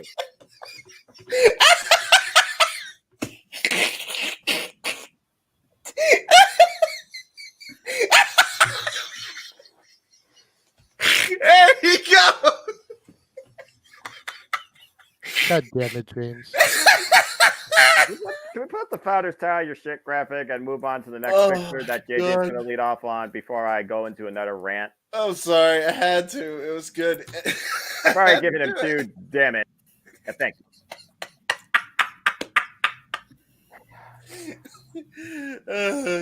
Listen, you know what the sad part is? That the way I laid it out kind of makes it look cool. That's the sad part. All right. I'm old and I work with fucking children. True. All right, JJ. You're first on the next pick. Round 44. Who do we have for you first? Before I do that, James saying, or you just saying that reminded me about this. Oh yeah, dude. Oh, this hell. Teespring is hilarious. You could actually buy that shirt. Jeff wanted it for his birthday. Oh my god, that's so funny. Dude, I'm not hurt physically, All but I right. might be hurt mentally. So number 43 for me to start. Oh God! Yes, boy. Pretty Deadly. Kit Wilson and Elton John, the Prince fucker. Elton Prince. Push Well, these JJ. two to the fucking moon. I love these guys. Oy. Yeah. They are so my mind. much fun. You cannot help but smile when Pretty Deadly are on the screen. They're funny. There is just something about them that makes you get invested. Push these guys to the moon. Let them be the guys to get the belts off of Awesome Truth. That might actually work. Walter? Yes, boy. You got. I think they were in the midst of a push already. The injury kind of derailed them, and then they turned shit into sugar during the injury with the vignettes, and they even made it work when they were injured with the with the neck brace and the wheelchair when it had nothing to do with what he hurt. I mean, everything they did just hits. They know how to hit home runs with it. So you got to push them, and yeah, they could do it. They could be the ones to take the title off of Awesome Truth. You use Awesome Truth as transitional champions, and I would love it though. Yes, boy, push these two to the stratosphere, man. I love these two. Like just their entrance alone makes me crack up. They're so damn goofy, like, and they're the people that heels that you want to hate, but you can't. Like, I actually like them. Like, it's like hard to hate them, like, because they're so funny and they just everything they do is like, yeah, who thinks of this stuff? So you got to push these two. I haven't seen a disco ball involved in WWE since Brodus Clay. I'm just saying. Jeff! Warhef, where do you stand on Pretty Deadly? Brought up Tyrus on this show. Ugh. Anyway, hey, he's a former NWA World Heavyweight Champion. He also so Shane sucks. Douglas, but Shane Douglas made it more worthwhile than Tyrus did. Anyway, yeah, thank you. Go ahead. I went there and I don't give a fuck. I agree. As long as people agree, I appreciate it. I think everybody's in unanimous agreement with that. Dude, no knees have an ass, Tyrus. Don't get me started. No knees have an ass. That is a shirt that is going to be a thing now. No knees have an ass, Tyrus. Former 10 pounds of gold holder. Jesus H. Christ. Oh, okay. God. We see a shirt with like the freaking belt, like no kneecaps, like underneath it, just for no reason. Yes, I agree. I got ideas. Anyway, bad ideas. These are bad ideas, Jeff. Will you push? I disagree, sir.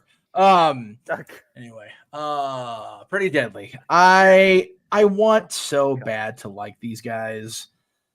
I don't know. Like, there's something about them that holds me back from embracing just how good they are. I can't put my brain on it, but I just am not fully bought into it. Maybe if they do get this push, maybe if they do get this run with a chance at the tag team championships after they do split them, maybe I will believe. For now, don't repackage them because the gimmick works, and don't bench them. So I guess by default I have to say push. If it means they're actually going to do something with them other than this 3 weeks and out, like freaking like a bad football drive, then yeah, push them. Noah? Fuck. God. These obnoxious fuckers. Oh God. Yes, boys. Yes, they are. Look, the only thing I've ever cared about them was their original theme that they got from Progress that they use in NXT UK. I still give fuck all about Def Rebel. He's got maybe one hand worth of good themes I actually care about. But that being said, aesthetics aside, they have talent. Again, former NXT UK tag team champions, and they definitely are quite effective in what they do in the ring. And I can see it right now. I said Elton John earlier. If the Awesome Truth get the titles, fuck tag team wrestling. At WrestleMania, and they start a feud with these two, I literally see our Truth calling one of them Elton John. He's going to ask, where's your bathrobe? That being said, I got to say push. I think they're literally going to be involved in a post-WrestleMania program for the tag titles based on that alone, because silliness plus silliness equals more silliness. And in the world of WWE, that is sports entertainment. So I gotta say push just with that convention going forward as well. And at the end of the day, it's another tag team that is effective as a tag team. Maybe I should get realistic tag team championships too, as sparkly as their ensemble. Who knows? I'll say push Pretty Deadly though, because they are very capable and very good at what they do in and out of the ring, character and tag team wrestling. Push Pretty Deadly, but they're still obnoxious as fuck. That's fair. That's fair. James? Muted again. You're muted, bro. Botch. I got. Sorry. So yeah. I listen. I am obnoxious. So if anybody knows, obnoxious is me. I enjoy these guys. We agree with that. Yes. Thanks. I was just obnoxious earlier. Under that bus he goes. Anyway, I threw myself there. Yes, you did. And that fucker hits you repeatedly afterwards. All the time. All the things. All the buses. All the buses. Every hour. Limo buses, school buses, the transportation buses, all the buses. That's double decker. Short yellow bus, which I was on. But no, Pretty Deadly. Pretty Deadly should get the push, man. Like, they're a really good act. They deserve more than what they're getting, and I hope they get it. Obviously, they were derailed with injury. I think it was Elton Prince, correct me if I'm wrong, who got injured. The blonde, I think. Oh, yeah. So obviously that slowed them down. They still made it work. I want to see these guys, like, really get featured more, because they remind me of, like, what Velveteen Dream used to be. Obviously, they can't use him because of what the fuck he did. What I said about the that, but yeah. They remind me of that kind of character, and I feel like NXT's just WWE in general has kind of been missing that flamboyance for so damn long now that they fit that mold perfectly. Get them more on TV because they're freaking phenomenal in the ring and outside of it. I think you got future tag team champions written all over these guys. The fact that they're not yet only goes to the fact that they've gotten injured. So, you know, fair. And the Usos, but you know. So, well, the Usos is a whole different story. I'm not going there. Anyway. Yes, Jeff, I see your hand up. Before we go to things to bring us home. Yeah. Somebody mentioned Velveteen Dream. Those are Prince-style sunglasses that Rollins was wearing. Not Velveteen Dream, kids. Jesus Christ. Yeah, dude. Like, guys, those glasses have been around for, God, how long? Since Purple Rain, which is why Velveteen Dream used the goddamn gimmick. Anyway. and the other thing is, when somebody mentioned Elton John, why did I immediately think of R-Truth? Because you mentioned R-Truth of him, like walking up to them and going, like singing some random like theme, and that's not our theme. Oh, that's not your song. My bad. Anyway. Yeah, dude. All right, Tella, bring us home on Pretty Deadly. Oh God. I'd say push. I am enjoying their Pretty Deadly. I have become a fan of Pretty Deadly. They kind of remind me of like Zoolander. I don't know if anybody's seen Zoolander here.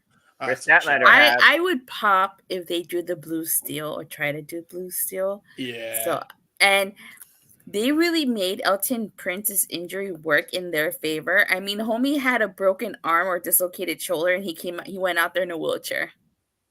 Damn right. You know. I gotta admire that commitment. Yeah, so I'd say push. I definitely think they'll become tag team champions. I didn't see their run in NXT, but from what I've seen them do on their main roster, they're definitely got potential. That's fair. All right. Well, Walter leads off the next one. We're getting down the wire, folks. Yes. What's Walter got? Number What? 44. Oh boy. Subculture. Flashburger Webster, Mark Andrews, and Danny Luna. Of course, Danny Luna, the only one we know right now, officially now with TNA, the Knockouts division, alongside Jody Fred. We haven't seen, of course, the Southwest Connection since they lost the TNA World Tag Team Championships, also former NXT UK Tag Team Championships. So, Walter, you kick this one off. I honestly don't know enough about them to give an honest opinion of them. I really haven't paid attention to them, so I wouldn't know what to do with them, to be honest. That's fair. Jeff?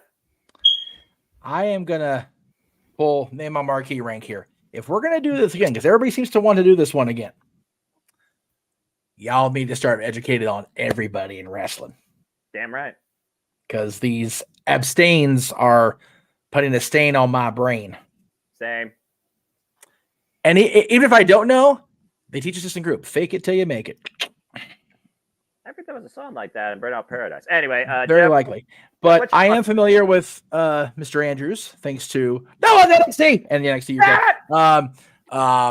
And also with Danny Luna recently, seeing her in TNA. And I saw her previously. I just don't remember where exactly. But yeah, it's if they're going to continue to rejuvenate, revitalize, and keep the regrowth of TNA happening, you have to have growth across the board. And this is a great tag team and a great knockout to have on your roster. So push them. Yeah, I completely agree. Again, literally, Subculture, they came in last year at Slammiversary, shocked the hell out of us, and won in Fatal 4-Way the TNA Tag Team Championships. And again, Subculture, they stand by what they are. 3 guys that came up, similar area as far as the country goes, but, you know, they carved their own way, carved their own path. They stood out as who they are and what they are. And Mark Andrews, no stranger to TNA if you've been following TNA as long as I have. Flashburger Webster, of course, mod fodder. You might know him primarily from NXT UK, but they've also been involved in their own promotion. I think it's Crash Pro Wrestling, where they were literally the tag champions. And also, they've been involved all across the UK scene. So I definitely say push. Again, with Danny Luna right now, they're pushing her alongside a tag team with Jody Fret. I still say Triple Threat, Monsters Ball, Decay, Jody Fret, Danny Luna, and MK Ultra for the Knockout TNA Tag Team Championships. I will take my royalties virtually. Thank you. And as far as Flashburger Webster and Mark Andrews, why not add them to the TNA Tag Team landscape? We already got great tag teams with Speedball Mountain, the Rascals, ABC, the Young Veterans, no strangers to Subculture. As a group, definitely push. And obviously, all 3 would be out there doing it for the culture. Their own way, but still as a united front. Push. James? Yeah, push. I mean, I've seen these guys come up through NXT UK, RNXT. They're really good. I saw Mandrews when he was in TNA the first time back when. Yeah, he was that's right. I forgot about that. When O2, remember they went to the O2? He had a huge ovation. Yeah, it was a massive ovation. Yeah, the guy's talented as hell. Yeah. Wait, hell. By the way, what the hell is Rockstar Spud doing nowadays? What's he doing now? Good question, actually. Hopefully avoiding hotel rooms and cruiserweight titles. Oh, did he get me too'd also? No. That was that 24/7 shit. Right. We don't talk about. Sorry, wrong title. My bad. Yeah. I was like confused. Yeah. There's some history that's not meant to be brought up or shouldn't be. Anyway, continue. Well, I'm gonna say bring him a part of the Subculture. He has that wouldn't be a bad idea. Little trio there. But yeah, those all of them, like push him to the moon. Do it. Do it now. Yeah, do it. Yes. This should be easy for you because you've seen all three involved during your sprint in TNA and Impact Wrestling. So you saw when they first came in as the trio. So what's your thoughts? I think they're a very talented trio, and I'm very disappointed that we have not seen more of them in TNA. I think that Subculture had a very short run as tag team champions. I wish it would have been longer. Agreed. I'm glad Danny Luna is in TNA, but I need to see the whole group back. They definitely have potential. And besides, I think they have some unfinished business to take care of in the tag team division. So, yeah, but a couple of rascals. Smoke them if you got them. I'm a straight edge, so pass. But you say push, basically? Yeah, push. Okay. Wait, no, a pass or puff pass? Damn. Never mind. Go ahead.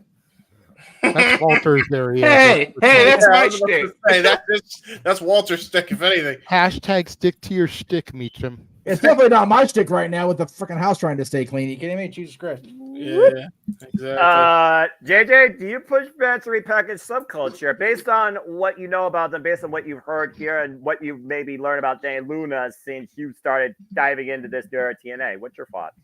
Well, my philosophy here, and this is to Darren G in the chat and to Walter on screen, if you don't know enough about them to give an opinion, automatically say push, because that means you're going to get more television time of them to then formulate an opinion.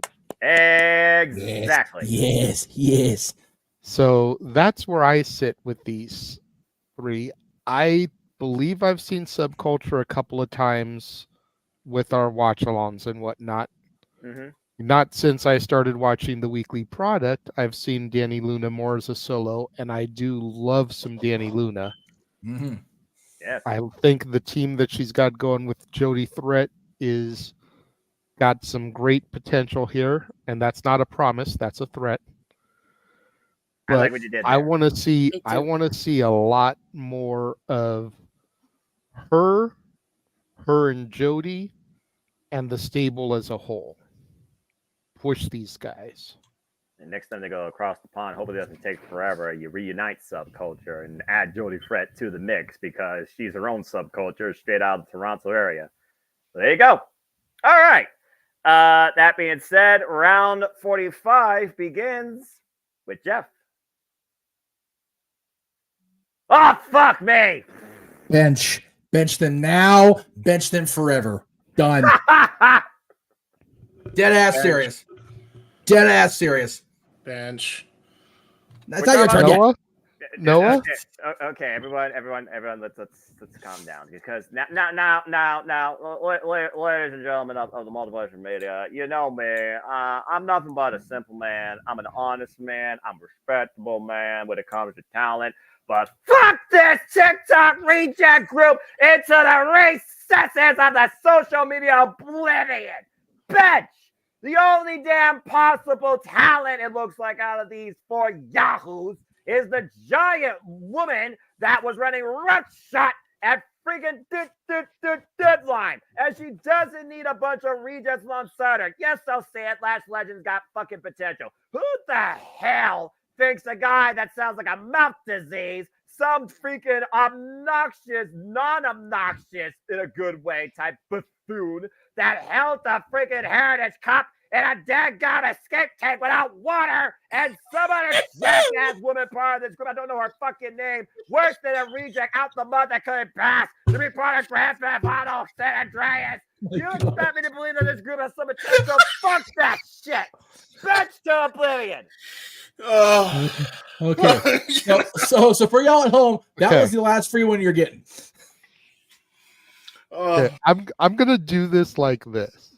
Uh-oh, here we go. Is there because I can see how this is gonna go. Other than myself, does anybody have a differing opinion?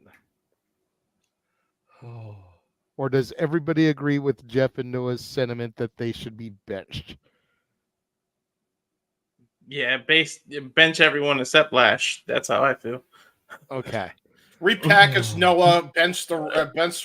Repackage Noah? No repackage Noah. We like Noah the way he is. Noam. Oh, Sorry, Noam. Noam Dar. Yes. Okay. Because I do have a slightly different take on these guys since it is my NXT. Yes.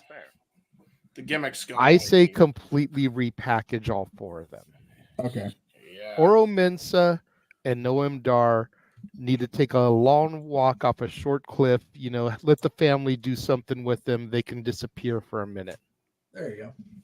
Lash Legend and Jakara Jackson have got way too much potential to be paired with these two fucking yahoos. Yes. Lash Legend stole the show, to Noah's point, at Deadline. Yeah, she did. Lash Legend could be, and I can't believe I'm saying this because a year ago I couldn't fucking stand her. Oh. Lash Legend could be NXT Women's Champion by the end of the year. I will echo it. I will echo it. But in order to do that, she needs to get away from the fucking Tweedles. Tweedledee and Tweedle dipshit. And I will let you play rock, paper, scissors as to which one is which. That's an insult to Tweedledee and Tweedledum. But they need a complete repackaging so that Lash and Jakara can get away from them. And Lash could be champion by the end of the year if they do it right. Yeah.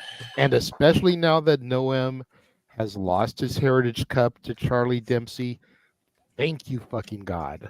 That actually makes me believe the Heritage Cup could be a thing. Just need to do something with the two of them that actually have the potential. And to the person in the chat room that keeps bringing up Roxanne Perez, who we are not discussing, super chat if you want to dictate the conversation. Otherwise, this is your final warning. You will get timed out and banned. There is a ticker running for a reason. Yes, but apparently they don't know how to read. Maybe they need to go to Chase U. Or, yeah.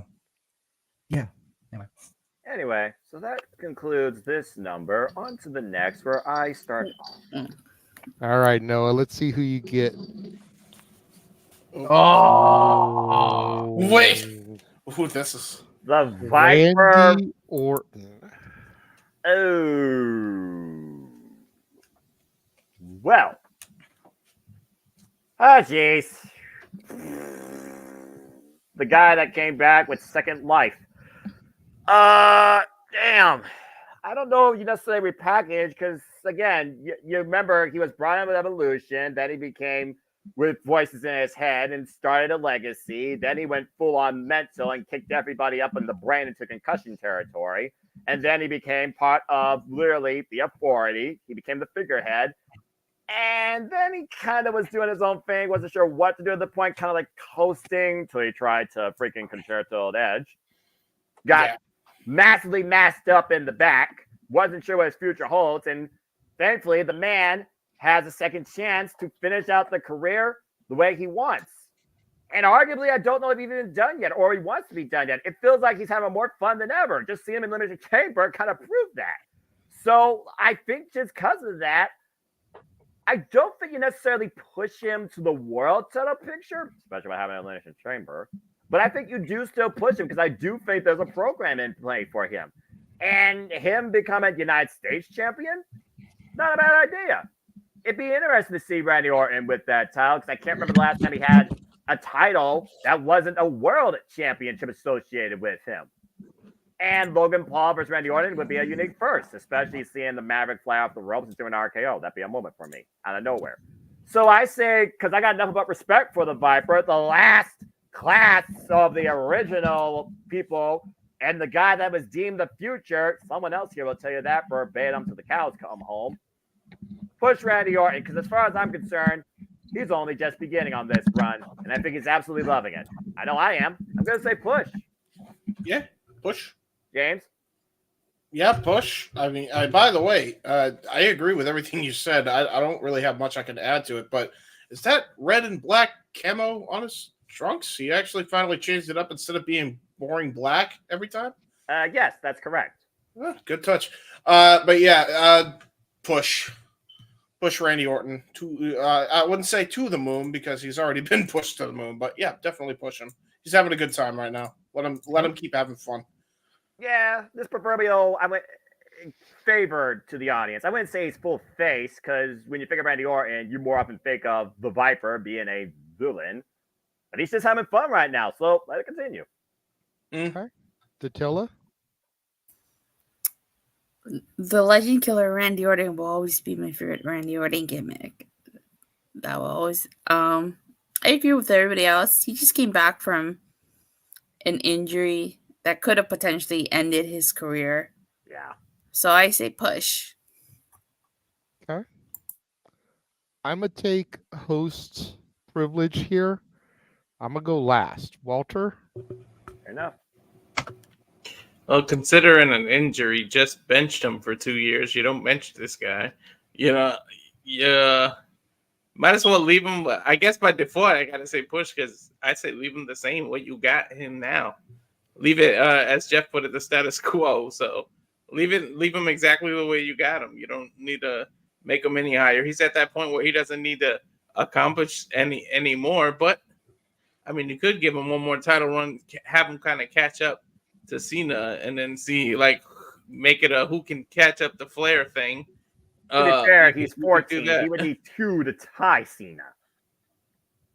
You can do that. Make it a couple times and then make it a who is anybody going to catch up the Flair type thing. But who knows? But I say leave it the same. So I guess push by default because I'm not going to bench the guy and you don't need to repackage him. So push. Okay. Jeff? It's my understanding, I could be wrong. I think he was U.S. champion during the most recent pre-back injury run before he and Riddle became tag champions. So he's been a world champion in the semi-recent past. Correct. Been a champion, not world champion. Right. I see what you're saying, Jeff. I got you. Yeah, I don't. Yeah. You definitely don't repackage Randy Orton. It's become a cliche, but we all, for once, agree with JBL. If you were to build a sports entertainer from the ground up, it's this guy. And you don't bench him. He just came back. So, yeah, I guess by default, it's a push because I honestly think we were talking about Waller earlier. Waller and Theory backing Logan Paul and being part of that against Randy Orton. And that just screams, yes, please. Have Randy Orton just having to deal with those three it's all the way through WrestleMania. I'm here for it. So I guess it's a push by default. Kevin Owens won't be too far behind. I guarantee you that. Fair. All right. That leaves you, JJ. I say bench Randy. I know that's going to surprise a lot of people with the way that I feel about Randy, how long I've supported Randy. But I feel like Randy Orton, at 22 years as a WWE superstar, is at that point in his career where he should be Brock Lesnar. He should be Roman Reigns. He should be a special attraction trotted out there on occasion for big moments. He should not be touring 52 weeks a year, making every city, every town, every SmackDown, every PLE. Randy Orton deserves to do the big four. Maybe throw in Chamber and Money in the Bank, stretch it to the big six, because you want that road to WrestleMania push, and Money in the Bank is always kind of higher stakes. If the Saudi prince wants to pay for him to come to Crown Jewel, so be it. He can cover his salary for that show. But Randy Orton is at that point in his career where he does not need to be a 52-week-a-year touring act. So I say bench him and use him as a special attraction. Almost makes me wonder, though, if he's only doing this right now, to your point, full time in the short run because he's just really enjoying himself. Maybe that is his end game, for all we know. Yeah, that's not a bad take at all, JJ. But I do say one thing. I have to see him. If Cody finishes the story, I got to see Orton versus Cody at least at SummerSlam. You got to do that legacy type thing. You know what? I'm on favor. I'm on favor of this, right? I'll tell you what. I'll just say it right now. I don't know why it is about SummerSlam when it comes to calls and me and JJ, but it's always James and JJ that take that mantle. They might very well do it again this year. If SummerSlam's in Cleveland and one of the matches being booked is Randy Orton versus Cody Rhodes for the WWE Undisputed Universal Championship, I'm going. All right, everyone heard it here first. Did I hear that correctly? He's going to go to SummerSlam? He went this past year. Yeah. When it was in Detroit, right? Yeah, it was up above me in Michigan, Ford Field, and then it would be right here in the States, just a couple hours away from me. All right. Who's going first on this next one, Noah? Number 47? That would be James. Hello. All right, James. Let's see who you pull. Chelsea Green. Chelsea Green. I love you, hot mess.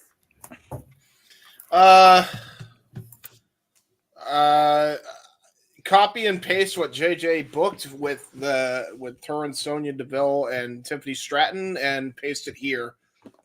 Technically, I think you would have to consider that. I don't even know if it's a repackage on her end, but a repackage of having a group with her. But I'll just say push just to make it easier for people. Because her gimmick is funny and her gimmick is heat, and I enjoy it. And her getting absolutely destroyed by everybody in the Rumble was like the funniest shit. My dad and I were waffling on the floor. I could barely hold myself together calling that with JJ and Mikey. I couldn't stop laughing. I am enjoying this run of Karen escapades. Keep them coming, please. The post-match freaking interview with Byron Saxton was even more hilarious. Chelsea Green, MVP for World Rumble. I don't give a damn what anyone says. She was great. Okay, he says push to Tilla. You're next. Isn't it obvious what I'm going to say here? No. Well, you're the only female here, so I don't know. I'd say push. I like Chelsea Green. I'm really digging her gimmick. You know, I really liked her in TNA. Well, I didn't see her as Laurel Van Ness, the hot mess. I just saw her as Chelsea Green. I did. I'll tell you that much. Yeah. So, you know, Chelsea Green made his is one of 4 women to hold both the women's tag titles and the Knockouts tag titles. And she's killing it with her character. So I say push. All right, JJ. Let me put it to you like this.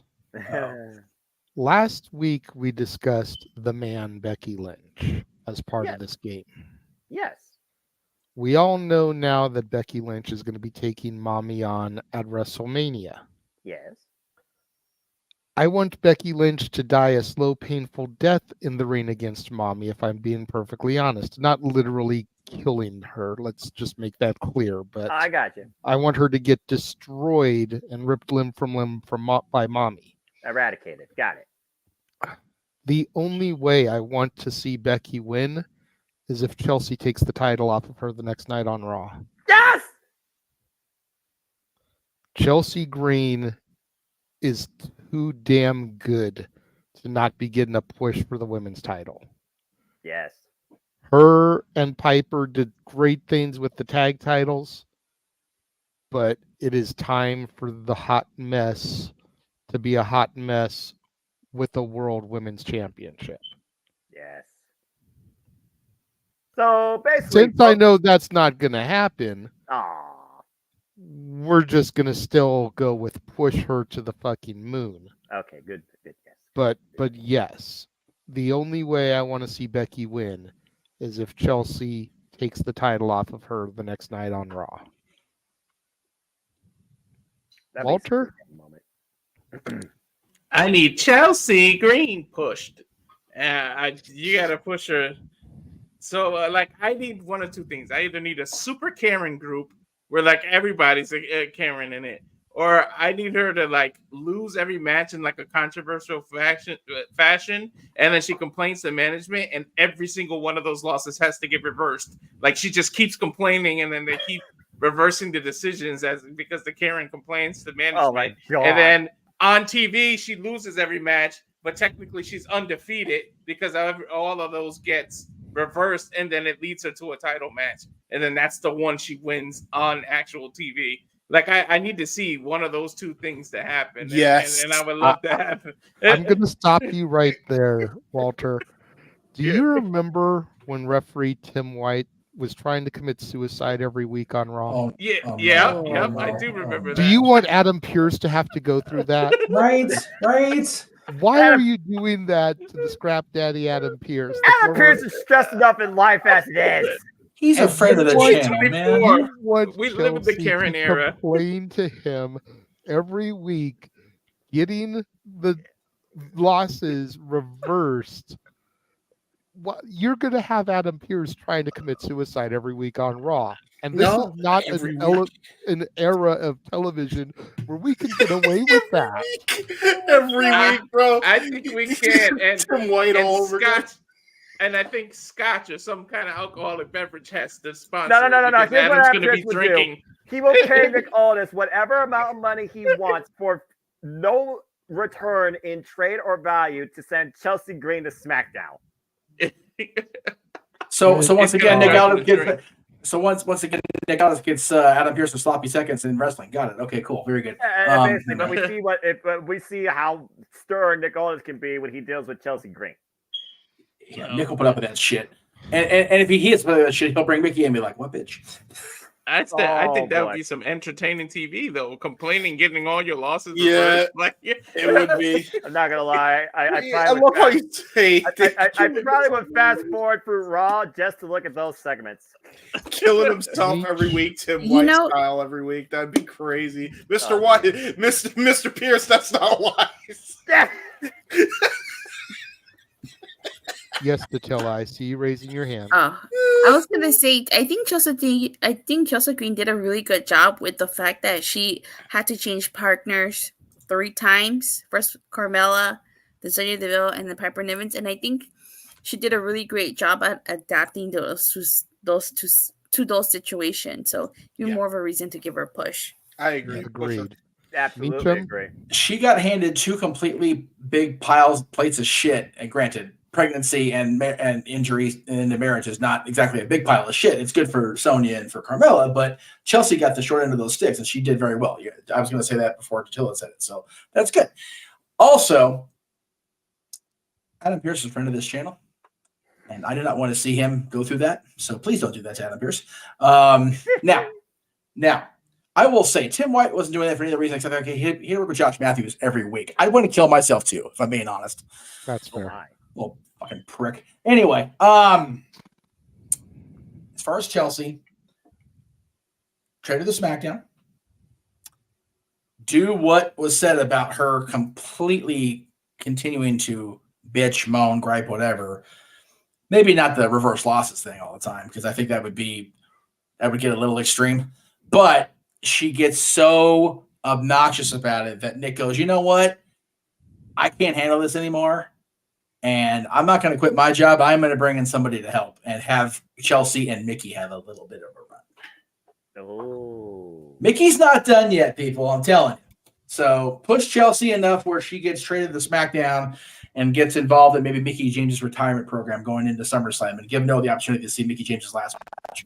Considering they had a feud in TNA, I totally hope that they would touch on I'm saying. Hey, I saw the whole feud play out in TNA. I'm just saying, I saw Chelsea Green come back to TNA.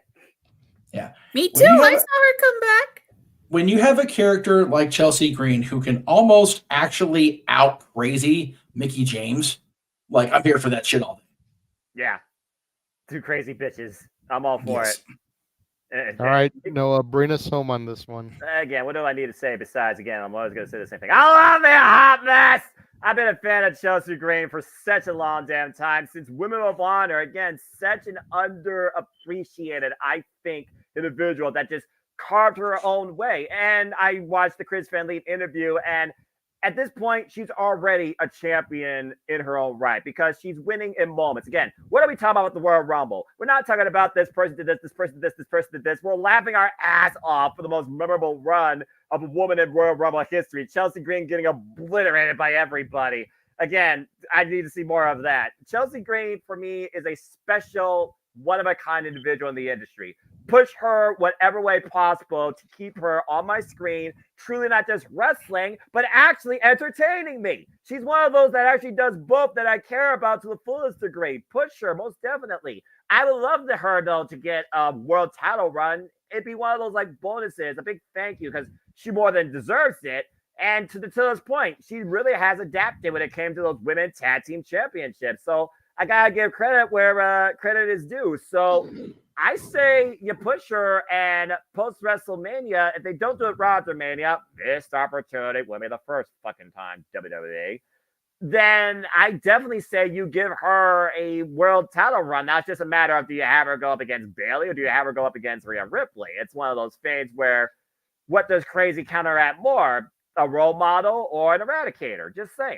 Either way, bottom line, if you're not pushing Chelsea Green, you're fucking up, WWE. Push Chelsea Green. And if you already are, push her even more. She deserves it.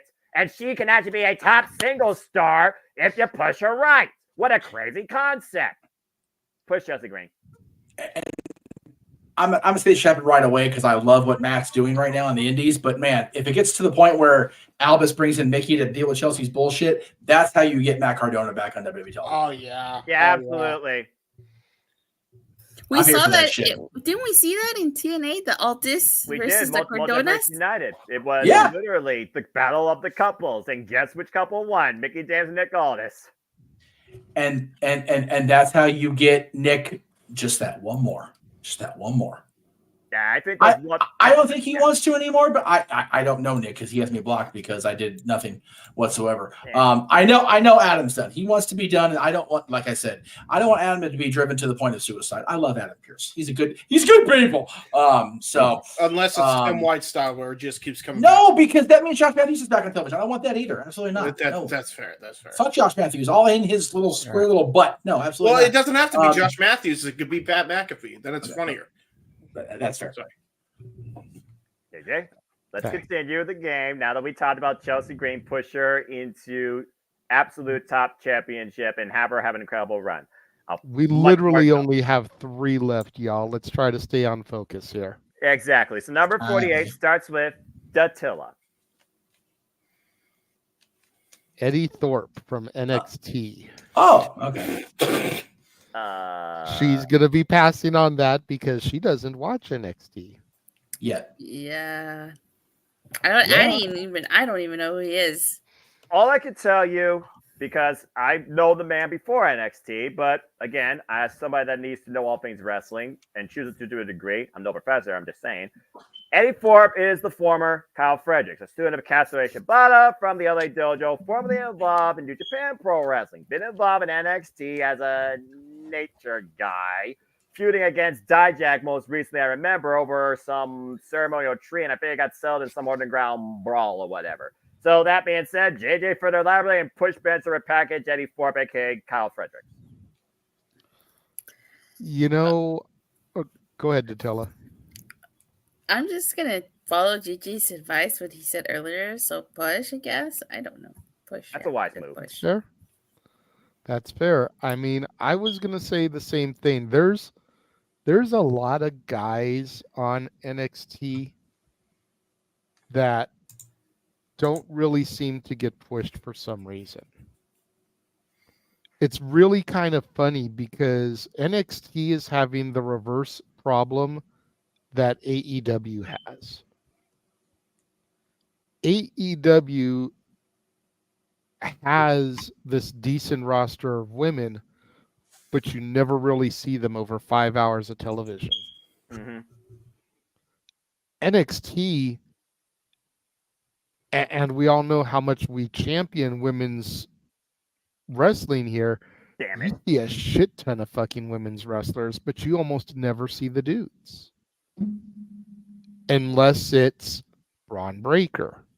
Unless it's, Metaphor.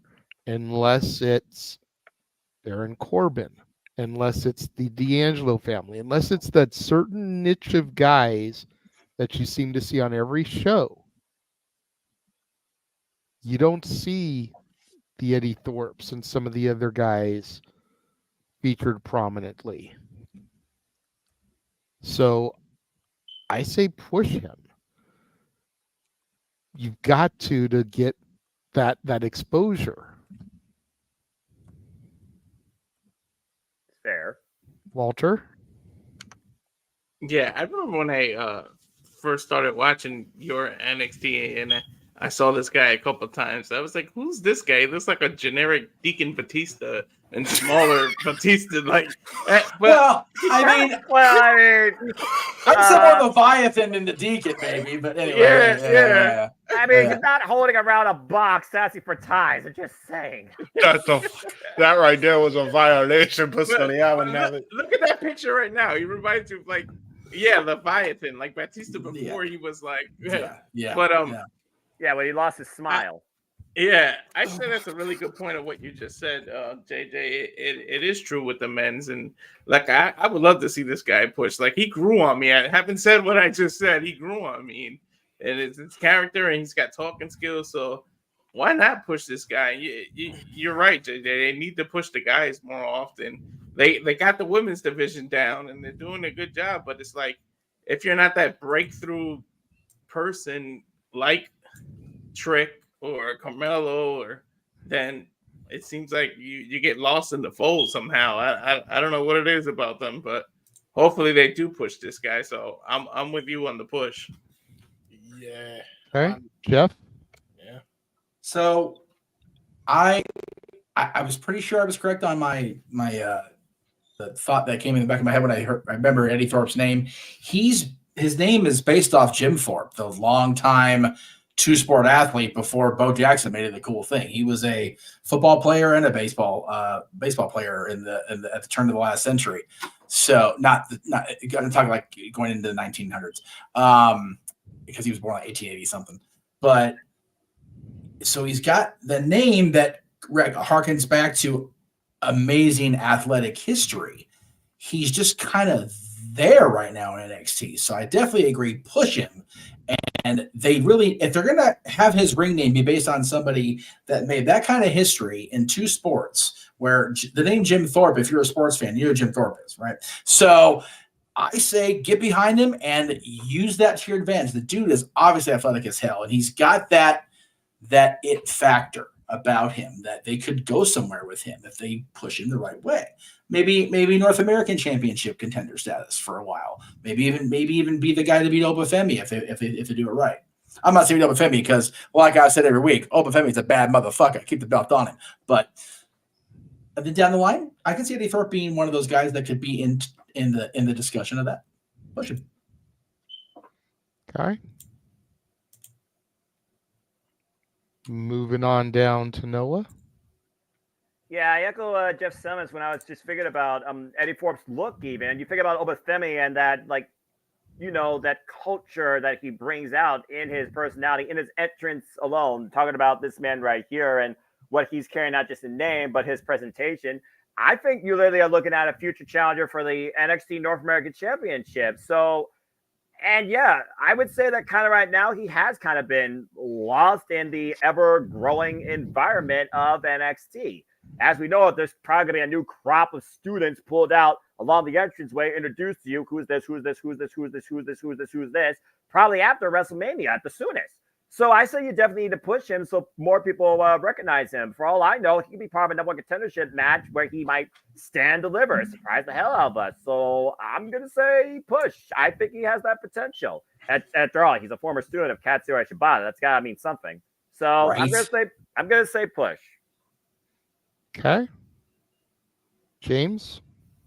I agree. You should push him. I don't remember his original gimmick currently. I thought it was like some werewolf thing, but I don't know because it's been that long since I've seen him. But I'd say push him because I don't see enough of him. So yeah, there you go. Push him because we need to see more of him, and we're not going to know unless you don't push him. So push him. All right. All right. JJ, you lead this next one as the second to last. So round 49, who do you got? Ah! Oh no. Jon Moxley. Oh no. Yeah, gotta go to the John, man. I'm gonna be very, very simple on this one. Go for it. Mm-hmm. You bench Mox. Okay. Yeah. You bench Mox. 2 years ago, whatever it was, before CM Punk got injured and we needed an interim champion and Mox became that interim champion, Mox was supposed to go on vacation. That's fair. That's Mox fair. never took that fucking vacation. Right. I was waiting for the word. Continue. Let him speak, folks. So, bottom line, you bench him. Good 6 months or so. You know, you let him wrestle at Revolution tomorrow. You don't bring him back until fucking All In. I agree. You Well, Walter's bench the next. shit out of him, and you know he can make a return at All In, have a match at All Out the following week. You know, that way you get that UK pop for him out of nowhere. But Mox has been way overutilized. Yeah. Yeah. I mean, just look at the disaster that was the International Championship when he beat Orange Cassidy. Yep. That says everything that needs to be said about how overutilized Mox has been. Yep. And that belt is just barely recovering from that. Bench Mox. Walter? Yeah. Part of me is a little curious to see what they do with the tag division with him and Claudio, but man, bench the bleeding bastard. Give him a break, man. His body needs if anything, for any other reason, but give him a little recovery. His body needs some rest, man. He's gonna need This a man has fucking been blood go- transfusion at this rate. Don't put Right? that out there, James. Come. He's not wrong. I said the joke a few times. Red Cross is waiting for tomorrow for this guy because he donates that blood, man. He gives it out. Well, he might as well Like be his matches- donating if he doesn't already. Right? All his matches should be sponsored by Red Cross, but Yeah, and they have to have buckets around. Like legally, they have to have buckets around anytime he bleeds. Oh gosh. yeah, Jesus yeah. Christ. But if anything, just going for down dark road. not just physical, but for mental health, he needs a break. And like JJ brought up, he never got the damn vacation. And if anyone in this company deserves a vacation, it's this guy. So bench him. Or friggin' real. Okay, I'm gonna take initiative, JJ, if I may. Does anybody think he should be anything but benched at this point? No. The only thing I'll add to it is that goddamn, like you need to bench him, Tony, because John won't bench himself. Because No, he won't. Exactly. Like bench him. Old worst enemy. Take some authority. Hell, I acknowledge Jon Moxley for what he's done the last 3 years than some other individuals. I'm not going to say names because we'll be here all night. But this guy has been literally the light out of the darkest times. When the title was worth absolute shit, he reminded us what AEW and the World Championship was all about. He is the fallback guy, but you are trying to restore the feeling. You have a rejuvenated roster quite to a degree, I feel like, with what's going on in the AEW ecosystem. Give the man a long overdue, well-deserved, paid freaking break with his wife and daughter. Bench Jon Moxley for everything he's done. Besides, he's facing Tetsuya Naito for the freaking IWGP Heavyweight Championship in Chicago at Windy City Ride in April. Get the man a break in this business, or at least in AEW, for God's sake. So yeah, bench him, bench Renee, and do a good family thing for until, like what Jay said, until Wembley. Yeah, simple as All that. right. And that leads us to the final round of, again, congratulations, Jaded. You've started something incredibly special, and I think we truly appreciate you and thank you for it. Walter kicks things off. for the final round. I was actually going to ask Walter if he would mind moving the final round start to Jeff, since we are kind of sort of celebrating his birthday from yesterday. Oh, whatever you want to do. You're the host. Well, you want me to go first or last then? Go first. Okay, all right. All right, so the final person of this push bench repackage game is Private Party. Yeah. Mark Quan, Isaiah Cassidy.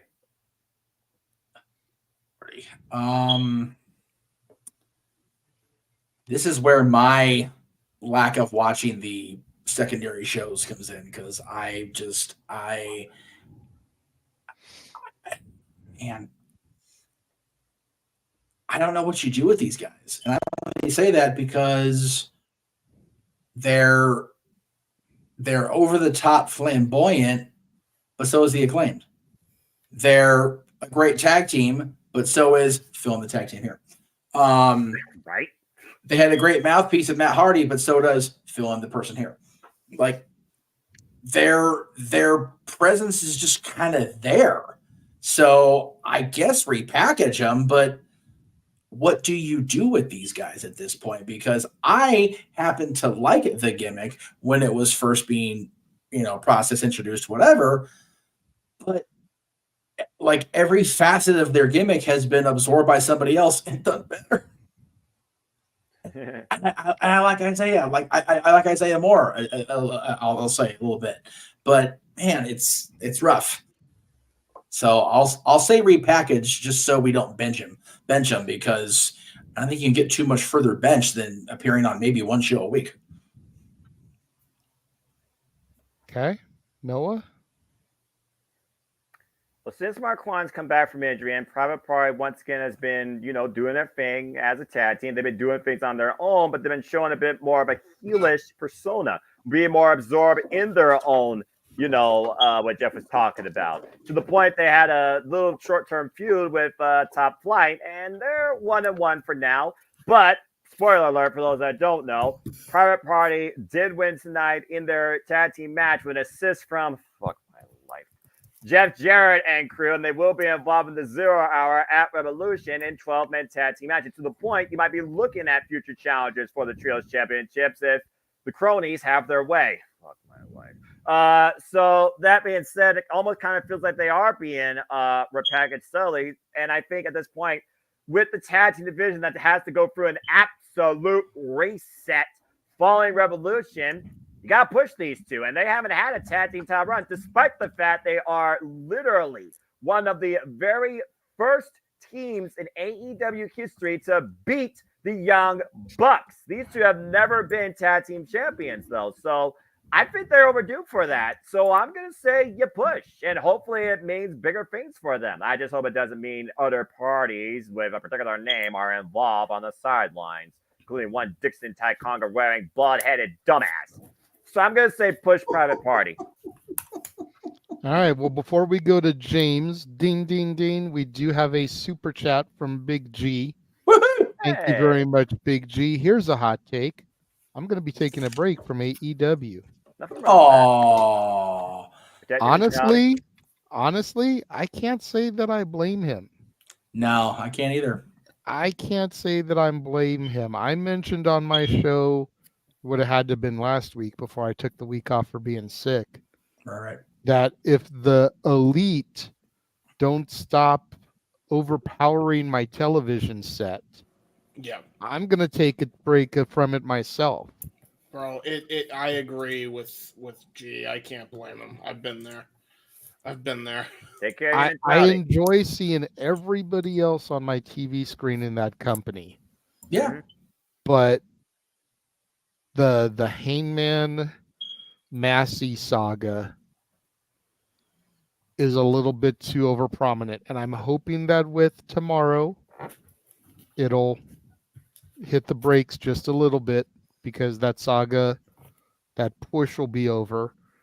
But considering they're the EVPs and they get what they want, I have a hard time believing it. Yeah, find out soon enough. All together. And Yeah, you got to focus on Mania. Mania is more important. Once we get past Tomorrow and Revolution, WrestleMania is the Super Bowl. Yeah, I'll worry about it after Revolution because I'm going to give my attention to AW.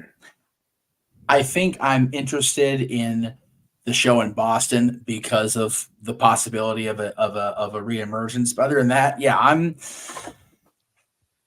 I'll put it this way: with AEW being in the time slots it's in, and my redone schedule here in the last couple of months, it's not appointment TV to me outside of distinct segments. It's just not, and I bummed because I've tried very hard to give AEW the opportunities I've given WWE at redos and whatever, but it's very challenging to sit through any of it right now, except WWE. WWE, Dwayne said it last night. Wrestling's cool again, but it's WWE that's cool. TNA is fun to watch, but if I miss it, I know I've got it on TNA Plus. Same with Ring of Honor. WWE, if I'm missing Raw or SmackDown or NXT, I get pissed, like legit angry at myself for not being in front of the television. AEW, I that's fair. Like, what am I doing here? What am I watching? Yeah, I got you. But yeah, I will definitely have a probably a formulated opinion on AEW and future of watching it until after our show tomorrow. We'll see. Yep. All right, James, back to Private Party. Well, I'll also comment on Big G Super Chat, which will kind of lead into my Private Party thing anyway. For me, it's the same. Big G taking a break. I'm going to watch the pay-per-view, obviously, because I kind of have to. But, it's like I don't watch the TV anymore. I have that mentality with all of wrestling, not just AEW, by the way, so I don't think anything else, but it's because and I think I've even said this, it's like everybody has had their own ways somehow, some way of bringing up that bullshit that shall never be mentioned again by name anymore because I'm just sick of freaking talking about it. It's actually making me lose breath. And I say that because I had a chest cold yesterday that I finally just got over.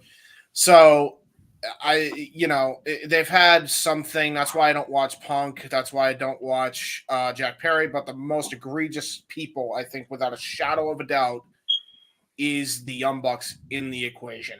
And they're the biggest, and Tony on social media, but especially the Bucks. Oh, God, yeah. Like, don't be a Twitter twat.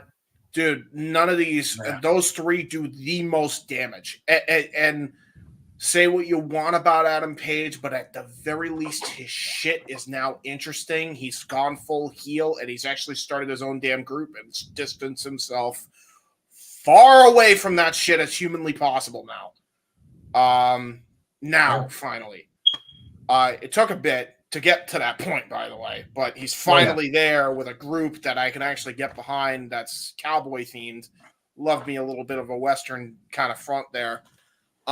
So finally something new that isn't relating to that BS. That's more than I could say about the Bucks because he has not stopped talking about it. Not stopped. At least Punk has stopped. Jack Perry, he's in and out with it. In the New Japan side. And then you have fucking the Bucks just don't shut the fuck up. It's every fucking week. But again, trying to not steer it back to the negative too much, we're trying to focus. Sting, we all know Sting had said who he's facing tomorrow. It's his last match. So I tend to not focus so much on the fact that we're dealing with him every week because we are, and it sucks. But there will be a method to the madness, and we got to wait another 20 hours, but we'll get there. Got to get there. And I'll be real on a couple things too, which is, and I'm going to get to the Private Party thing in a segue as well. But like when the Bucks first came in, their goal was to create the best tag team division in the world. They have lost themselves in that mission so much so because they are so focused on the BS everybody's said online that they just ruin everything. Dude, it's to the point where if Sting wasn't even in this match and this wasn't his last match ever, I would not watch it, and I turn my back on him just like I did Hangman Page when I still had beef with him, and just like I was going to continue doing with the exception of this match. And I even reconsidered that because they're that fucking unbearable on television. And these are the same guys that put these motherfuckers over on the second episode of Dynamite all that time ago. Private Party. Yep. And they have done nothing with these guys, and yet supposedly they're looking out for the best tag team division on the planet, yet they're utilizing half their teams. The most that Private Party's have even been used at this point is in a meaningless throwaway feud with freaking Top Flight. That's the most they have been used that has actually been tangible. Yeah. And there's no excuse when you got the EVPs of the company not focusing on every tag team on that roster, especially one of your day ones. At this point, bench them so you release them so they can go somewhere else where they'll get fucking better treatment. There, I said it. Fight me. That's valid. Like, that's valid. bench them so they get released because they deserve better than what the fuck they're being done with here. Like, they actually were better used in House of Glory than they were in fucking AEW. And that says a lot. So, that's my thoughts on that. All right, Passion. Tilla. Nothing but passion. I'm here. Well, before I get into Private Party, for me, just my personal opinion, I feel like no matter how bad the product is, or whether it be Raw, SmackDown, because there were times where I did not want to watch Raw back a couple years ago, but I feel like because I cover professional wrestling, I don't have a choice and have to watch the show, whether it's a good show or a bad show. That's just me. That's just my personal opinion. This is something that I want to do for a living and, make a living off of this. So that's why, whether the show is terrible or not, I still continue to watch, whether it be WWE, AEW, even TNA, but that's just my personal opinion, Respect. so Again, I'm still good. Huh? I'm just saying respect. Again, I always have a different mentality versus everybody here, probably because this is just my lifelong passion. I don't need to express myself or see what's going on in every social media clickbait report and know that allegedly there's some backstage politic bullshit. What I see on my screen makes me happy. If there's an ad I don't like, it's like, mute, play my Switch, play Mario Wonder. But I watch all things wrestling. It's just a matter of what I choose to watch live versus watch highlights. So continue. Yeah, exactly. So, but that's, like I said, that's just my personal opinion. That's how I feel. Sometimes there were times in the past where it's like, oh, I wish I didn't have to watch Raw today, but it's like, I'm reviewing the show, so I'm gonna watch. Especially during the dark times where creative Hot was times, if you will. was just terrible. But anywho, Yeah, can And we back try to to our get regularly back to scheduled Private program. Party, please? Yeah. Seriously, guys. Appreciate that. Yeah. Okay. But anywho, Private Party, I agree with Noah. They were one of the first tag teams, if not the first tag team signed to AEW. I don't know why they haven't won the tag titles yet. They should have been. Yeah. I don't know what more you can do with them at this point, But I say push. So that's just my take. Push. I think they're a great tag team. It sucks they haven't won the tag titles. I'd like to see them win the tag titles. Could happen. Yeah. All right. I'm not impressed by them. I started really following AEW, and the other guy that just came back from injury was already gone. I pretty much only got to learn of Isaiah as Brother Zay, and they've done nothing to really impress me since getting back together. I don't know if it's lack of being given opportunity Or kind of like how Jeff pointed out, everything that they do, somebody else in the company does and does better. Yeah. So I kind of am going to agree with what James said and bench them so they get released. Yeah. Maybe they can go to another company and find better success there. Walter? Yeah, I'm kind of on Jeff. I don't know what to do because I do like the gimmick, but like you said, pieces are going to everyone else. If you put them against Acclaim, it's kind of like Michael Jackson versus Prince. It's kind of like the same the same thing in two different people. Well, four in this case, but you know what I mean. And then Tony Khan already benching them for you. You barely see these people on TV, so the company's already benching them for you. So, I mean, and do we push? And then the casual viewers are like, "Who the hell are these two coming out of nowhere fighting the Young Bucks and doing this?" And then they gotta all give history lessons when they're all in front of your TV. All of a sudden, when you start pushing them, so it's like I don't want to see people lose their job, and I do want to push them, but I kind of get what JJ and James are coming from.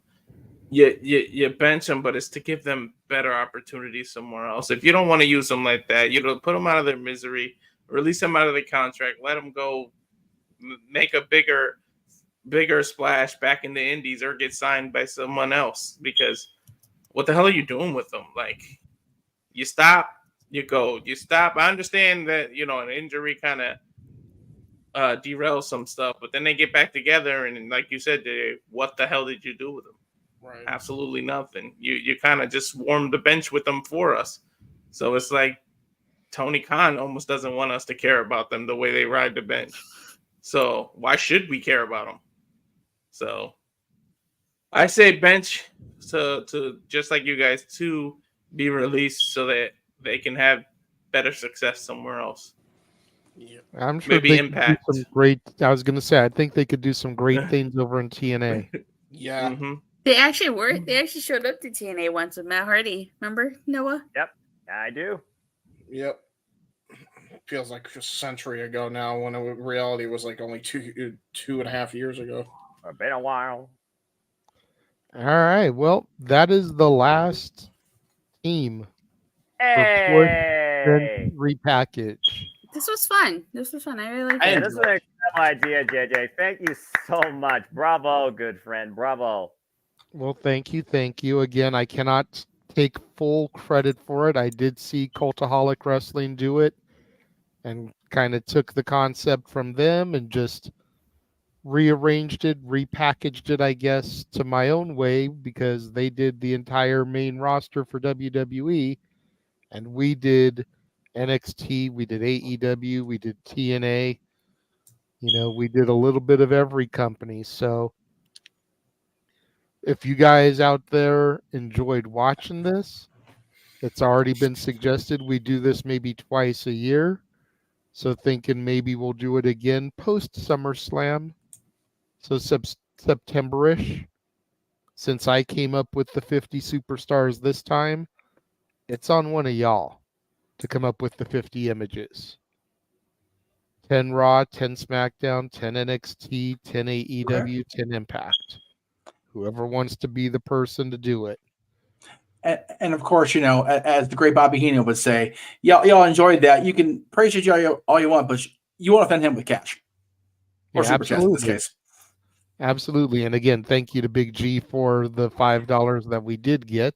Yes, much appreciated, G. Thank you. That's my first super chat of the month. So there you go. But yeah, so you know, just be on the lookout. We'll announce a date once we figure something out. But figure post SummerSlam, post Bash in Berlin, post All In, All Out. That way, you know, those major shows that are going to happen in August, we can kind of get through and see where people are sitting at that point.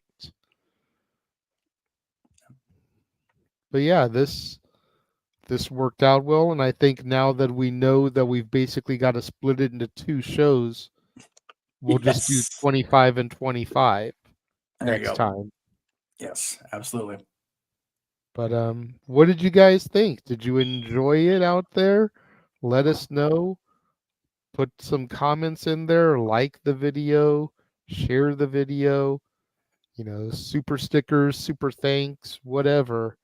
Show that love. Subscribe to all of us while you're there. Yes, but I'm glad that the panel here enjoyed it. Yes. Yeah, I'm glad James was able to join us for part 2. I'm glad everybody else pretty much came back for another round. This need a round now. This is right. This was a good time. Yeah, I definitely wasn't missing this. I was like, I ain't missing Nah, that. man. Nah, it was good last week. It was just we didn't anticipate how long it was going to be, so it was just like, damn, I'm tired as fuck now.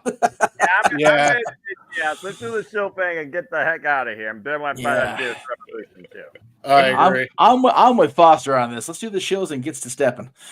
All right. Well, we'll go ahead, since he did give us a super chat. Make sure you follow Big G out there.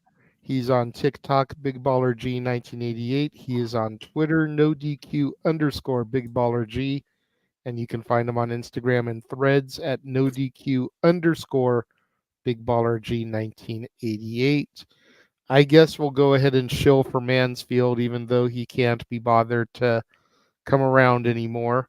You can find him on Twitter at Walking Hymnal or Instagram at MallowMangram.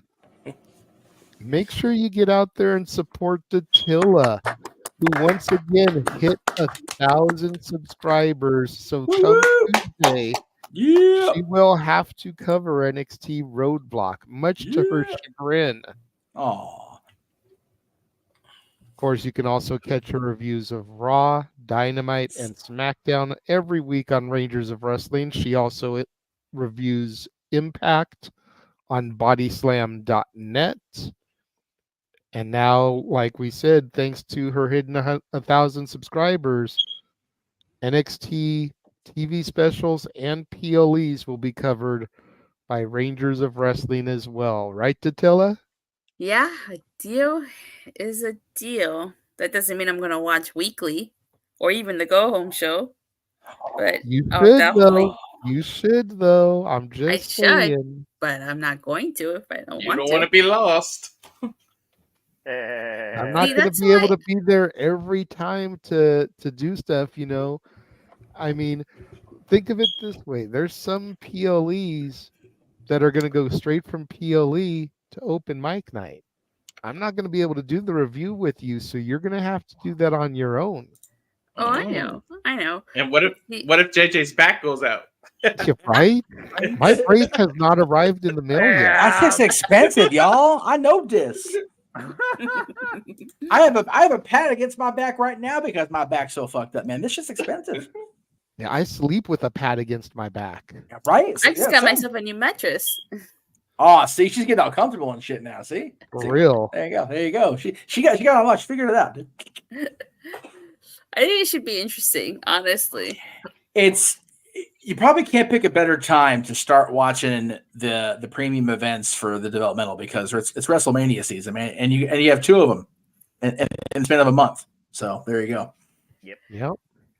But let it be known that this only came about because I'm no longer covering TNA on my channel. Had I still been covering TNA, I would not be covering NXT. Well, then thank you, bodyslam.net, for the contributions to get Datilla to review NXT's pre-premium events. Right. And Yay, you know what? Slam. She's going to be getting so much love in the chat room when people see that she's got to start doing NXT. I am not the only fan of hers that has been pushing for her to do NXT. Nope. So. And just like Datilla, this gives us hope. You and I and Noah, it gives us hope that with you getting 1,000 subscribers because of the power of the people, the power of, dare I say, positive thinking out there, Nola, there is a chance that JJ may yet believe in Joe Hendry. Yes! We believe in Joe Hendry. Say his name and he shall appear. That reminds me, what about hashtag Renegade to Rebellion? Is that still going on? We got to get JJ to Rebellion so he could see Joe Henry live. We will get there in the shills. Yes. But if I do get there, I am going to do everything in my power with the connections that we do have to try to set up where I can interview Joe Hendry. Oh, that would be fun. And if anything is going to make me believe in him, if anything is going to make me believe in 252 pounds of pure motivation, it would be an interview with Joe Hendry. You forgot the answer to all of life's problems. No, I didn't. I left that on purpose. Oh, Walter. Yes, follow me on the Twitter, Walter Alex Cruz, and on the Instagram, Cowfire Farms.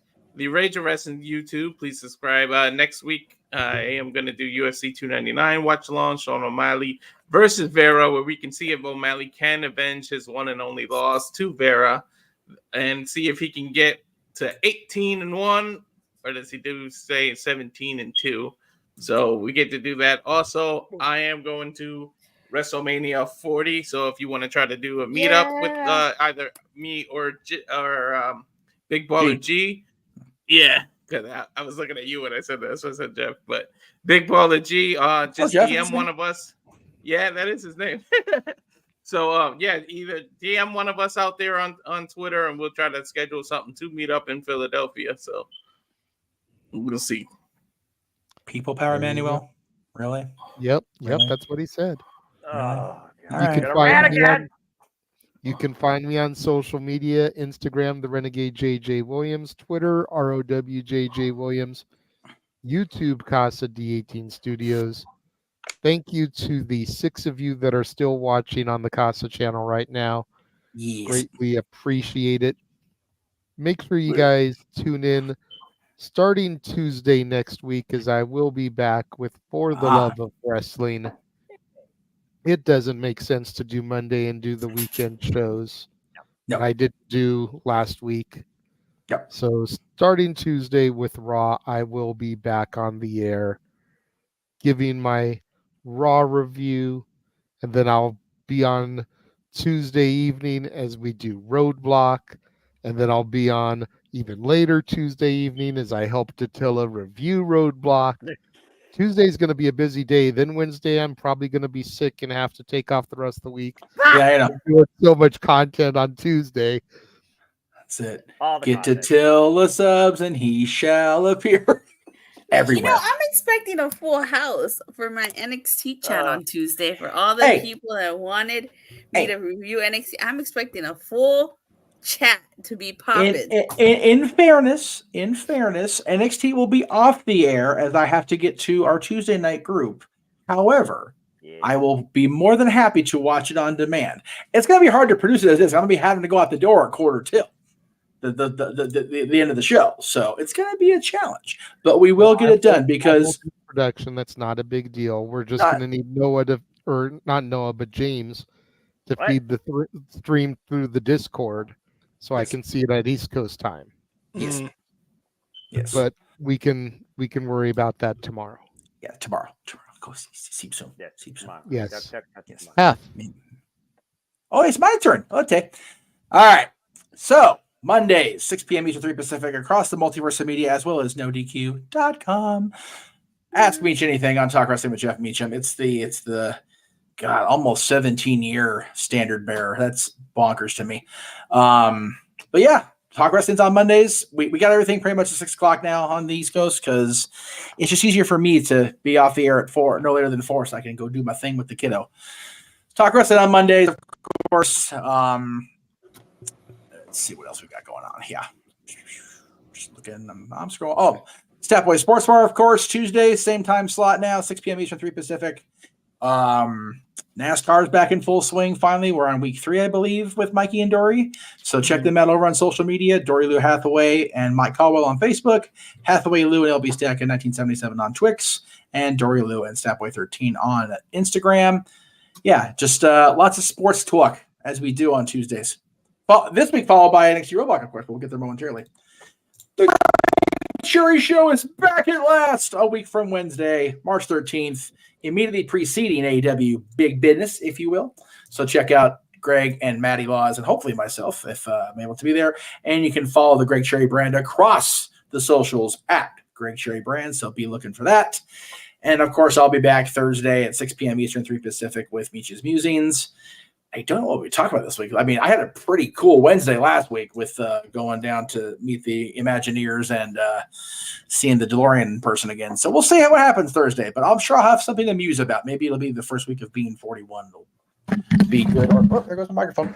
Be good or bad. So we'll see what happens on Thursday. You should already get duct tape for that, Jeff. I'm just saying.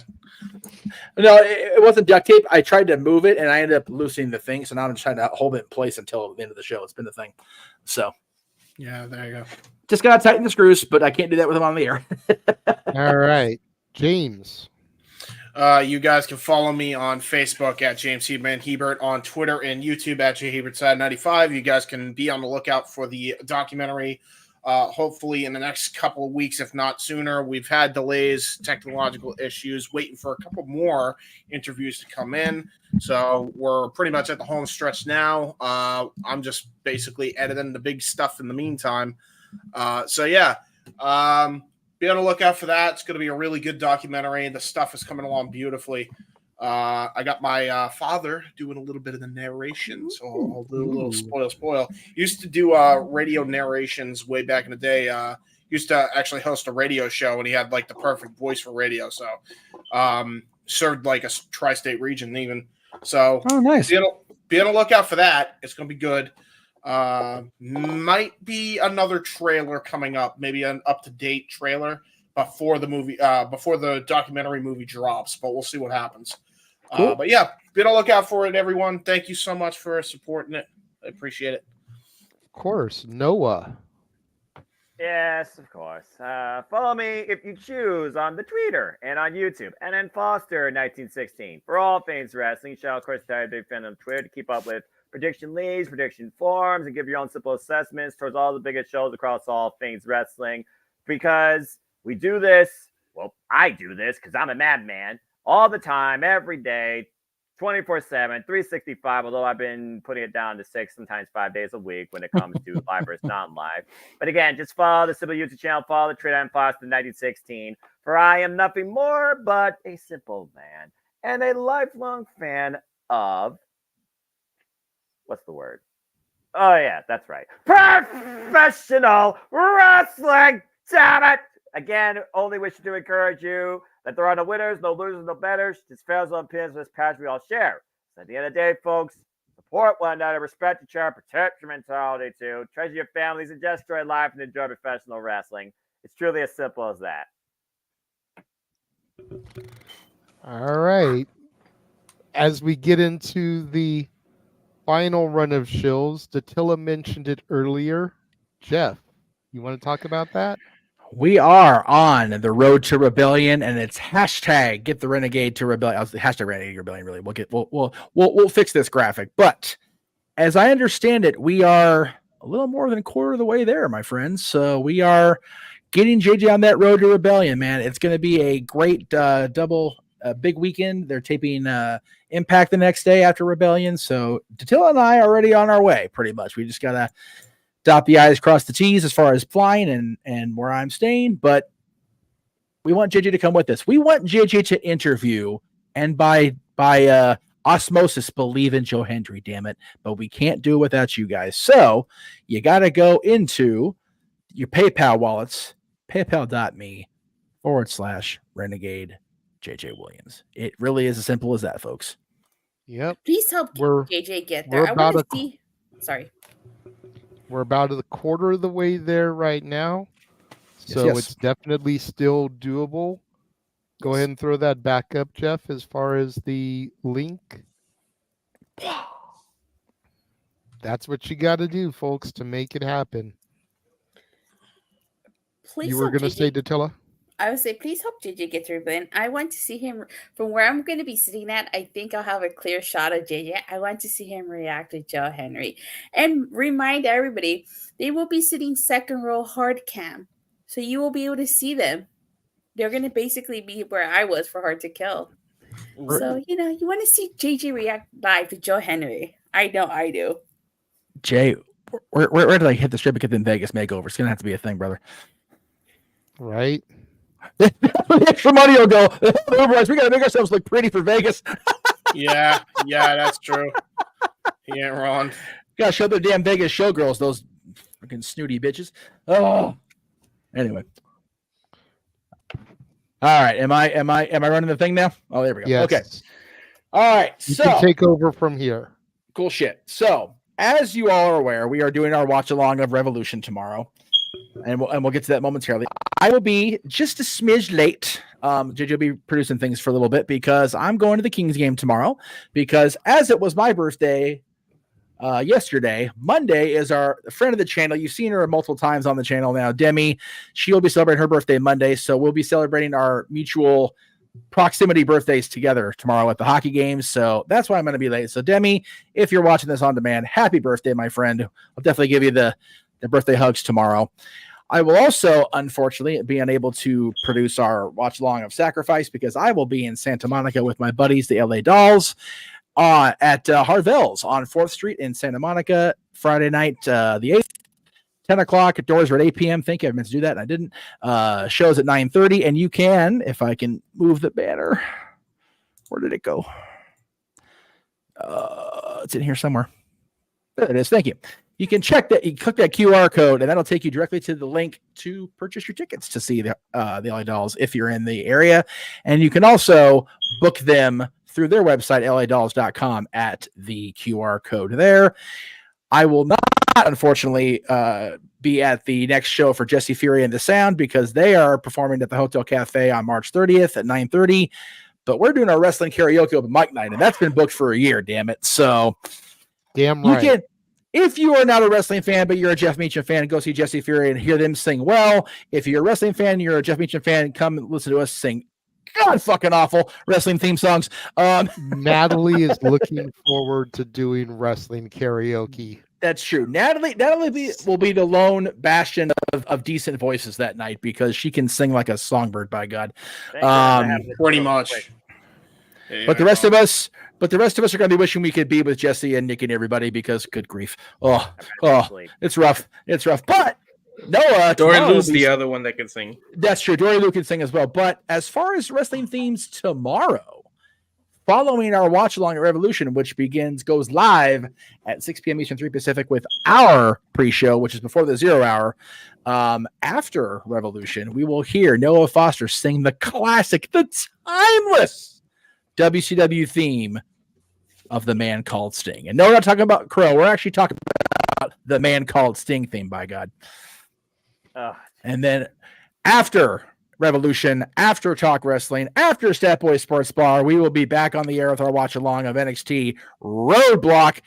That needs to happen.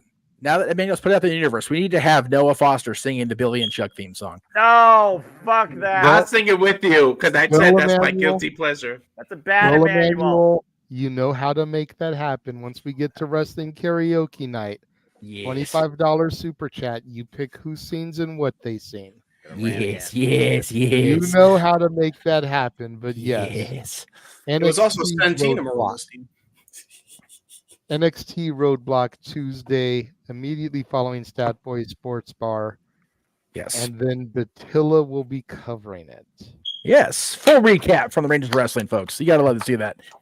In between watch-alongs Tuesday and Friday early afternoon will be the return of the dads on Always on Wrestling as JJ and I talk about Sting's greatest matches.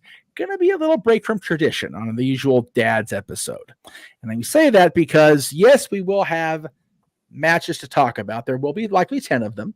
But how do you possibly properly arrange the greatness of Sting and Crockett and WCW versus the man that carried TNA to prominence versus his AEW offerings, which at the age bracket he's in, they're not going to be the greatest things of all time. So we're just gonna talk about his greatest matches. We will mention WWE because he did have all two of them. So we won't be talking about his WWE run, but you're not going to find them in the greatest matches of all time anyway, let alone Sting's greatest matches, if we're being honest. So the moments, however, for WWE are the shit. So there you go.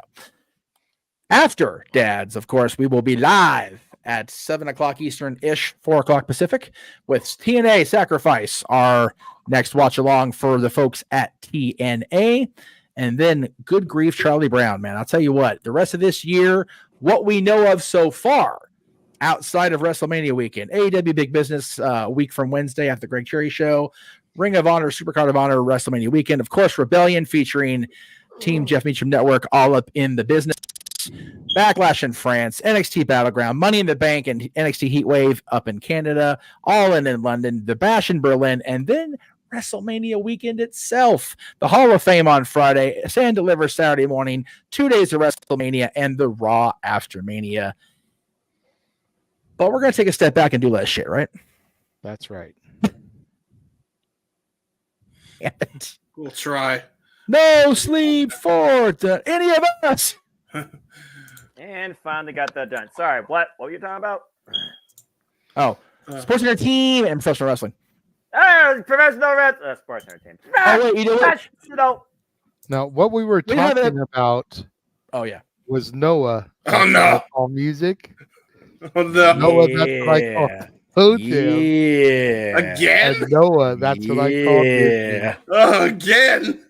Again. I'm going to rant. No, hang on. No, I know what you were talking about for sure.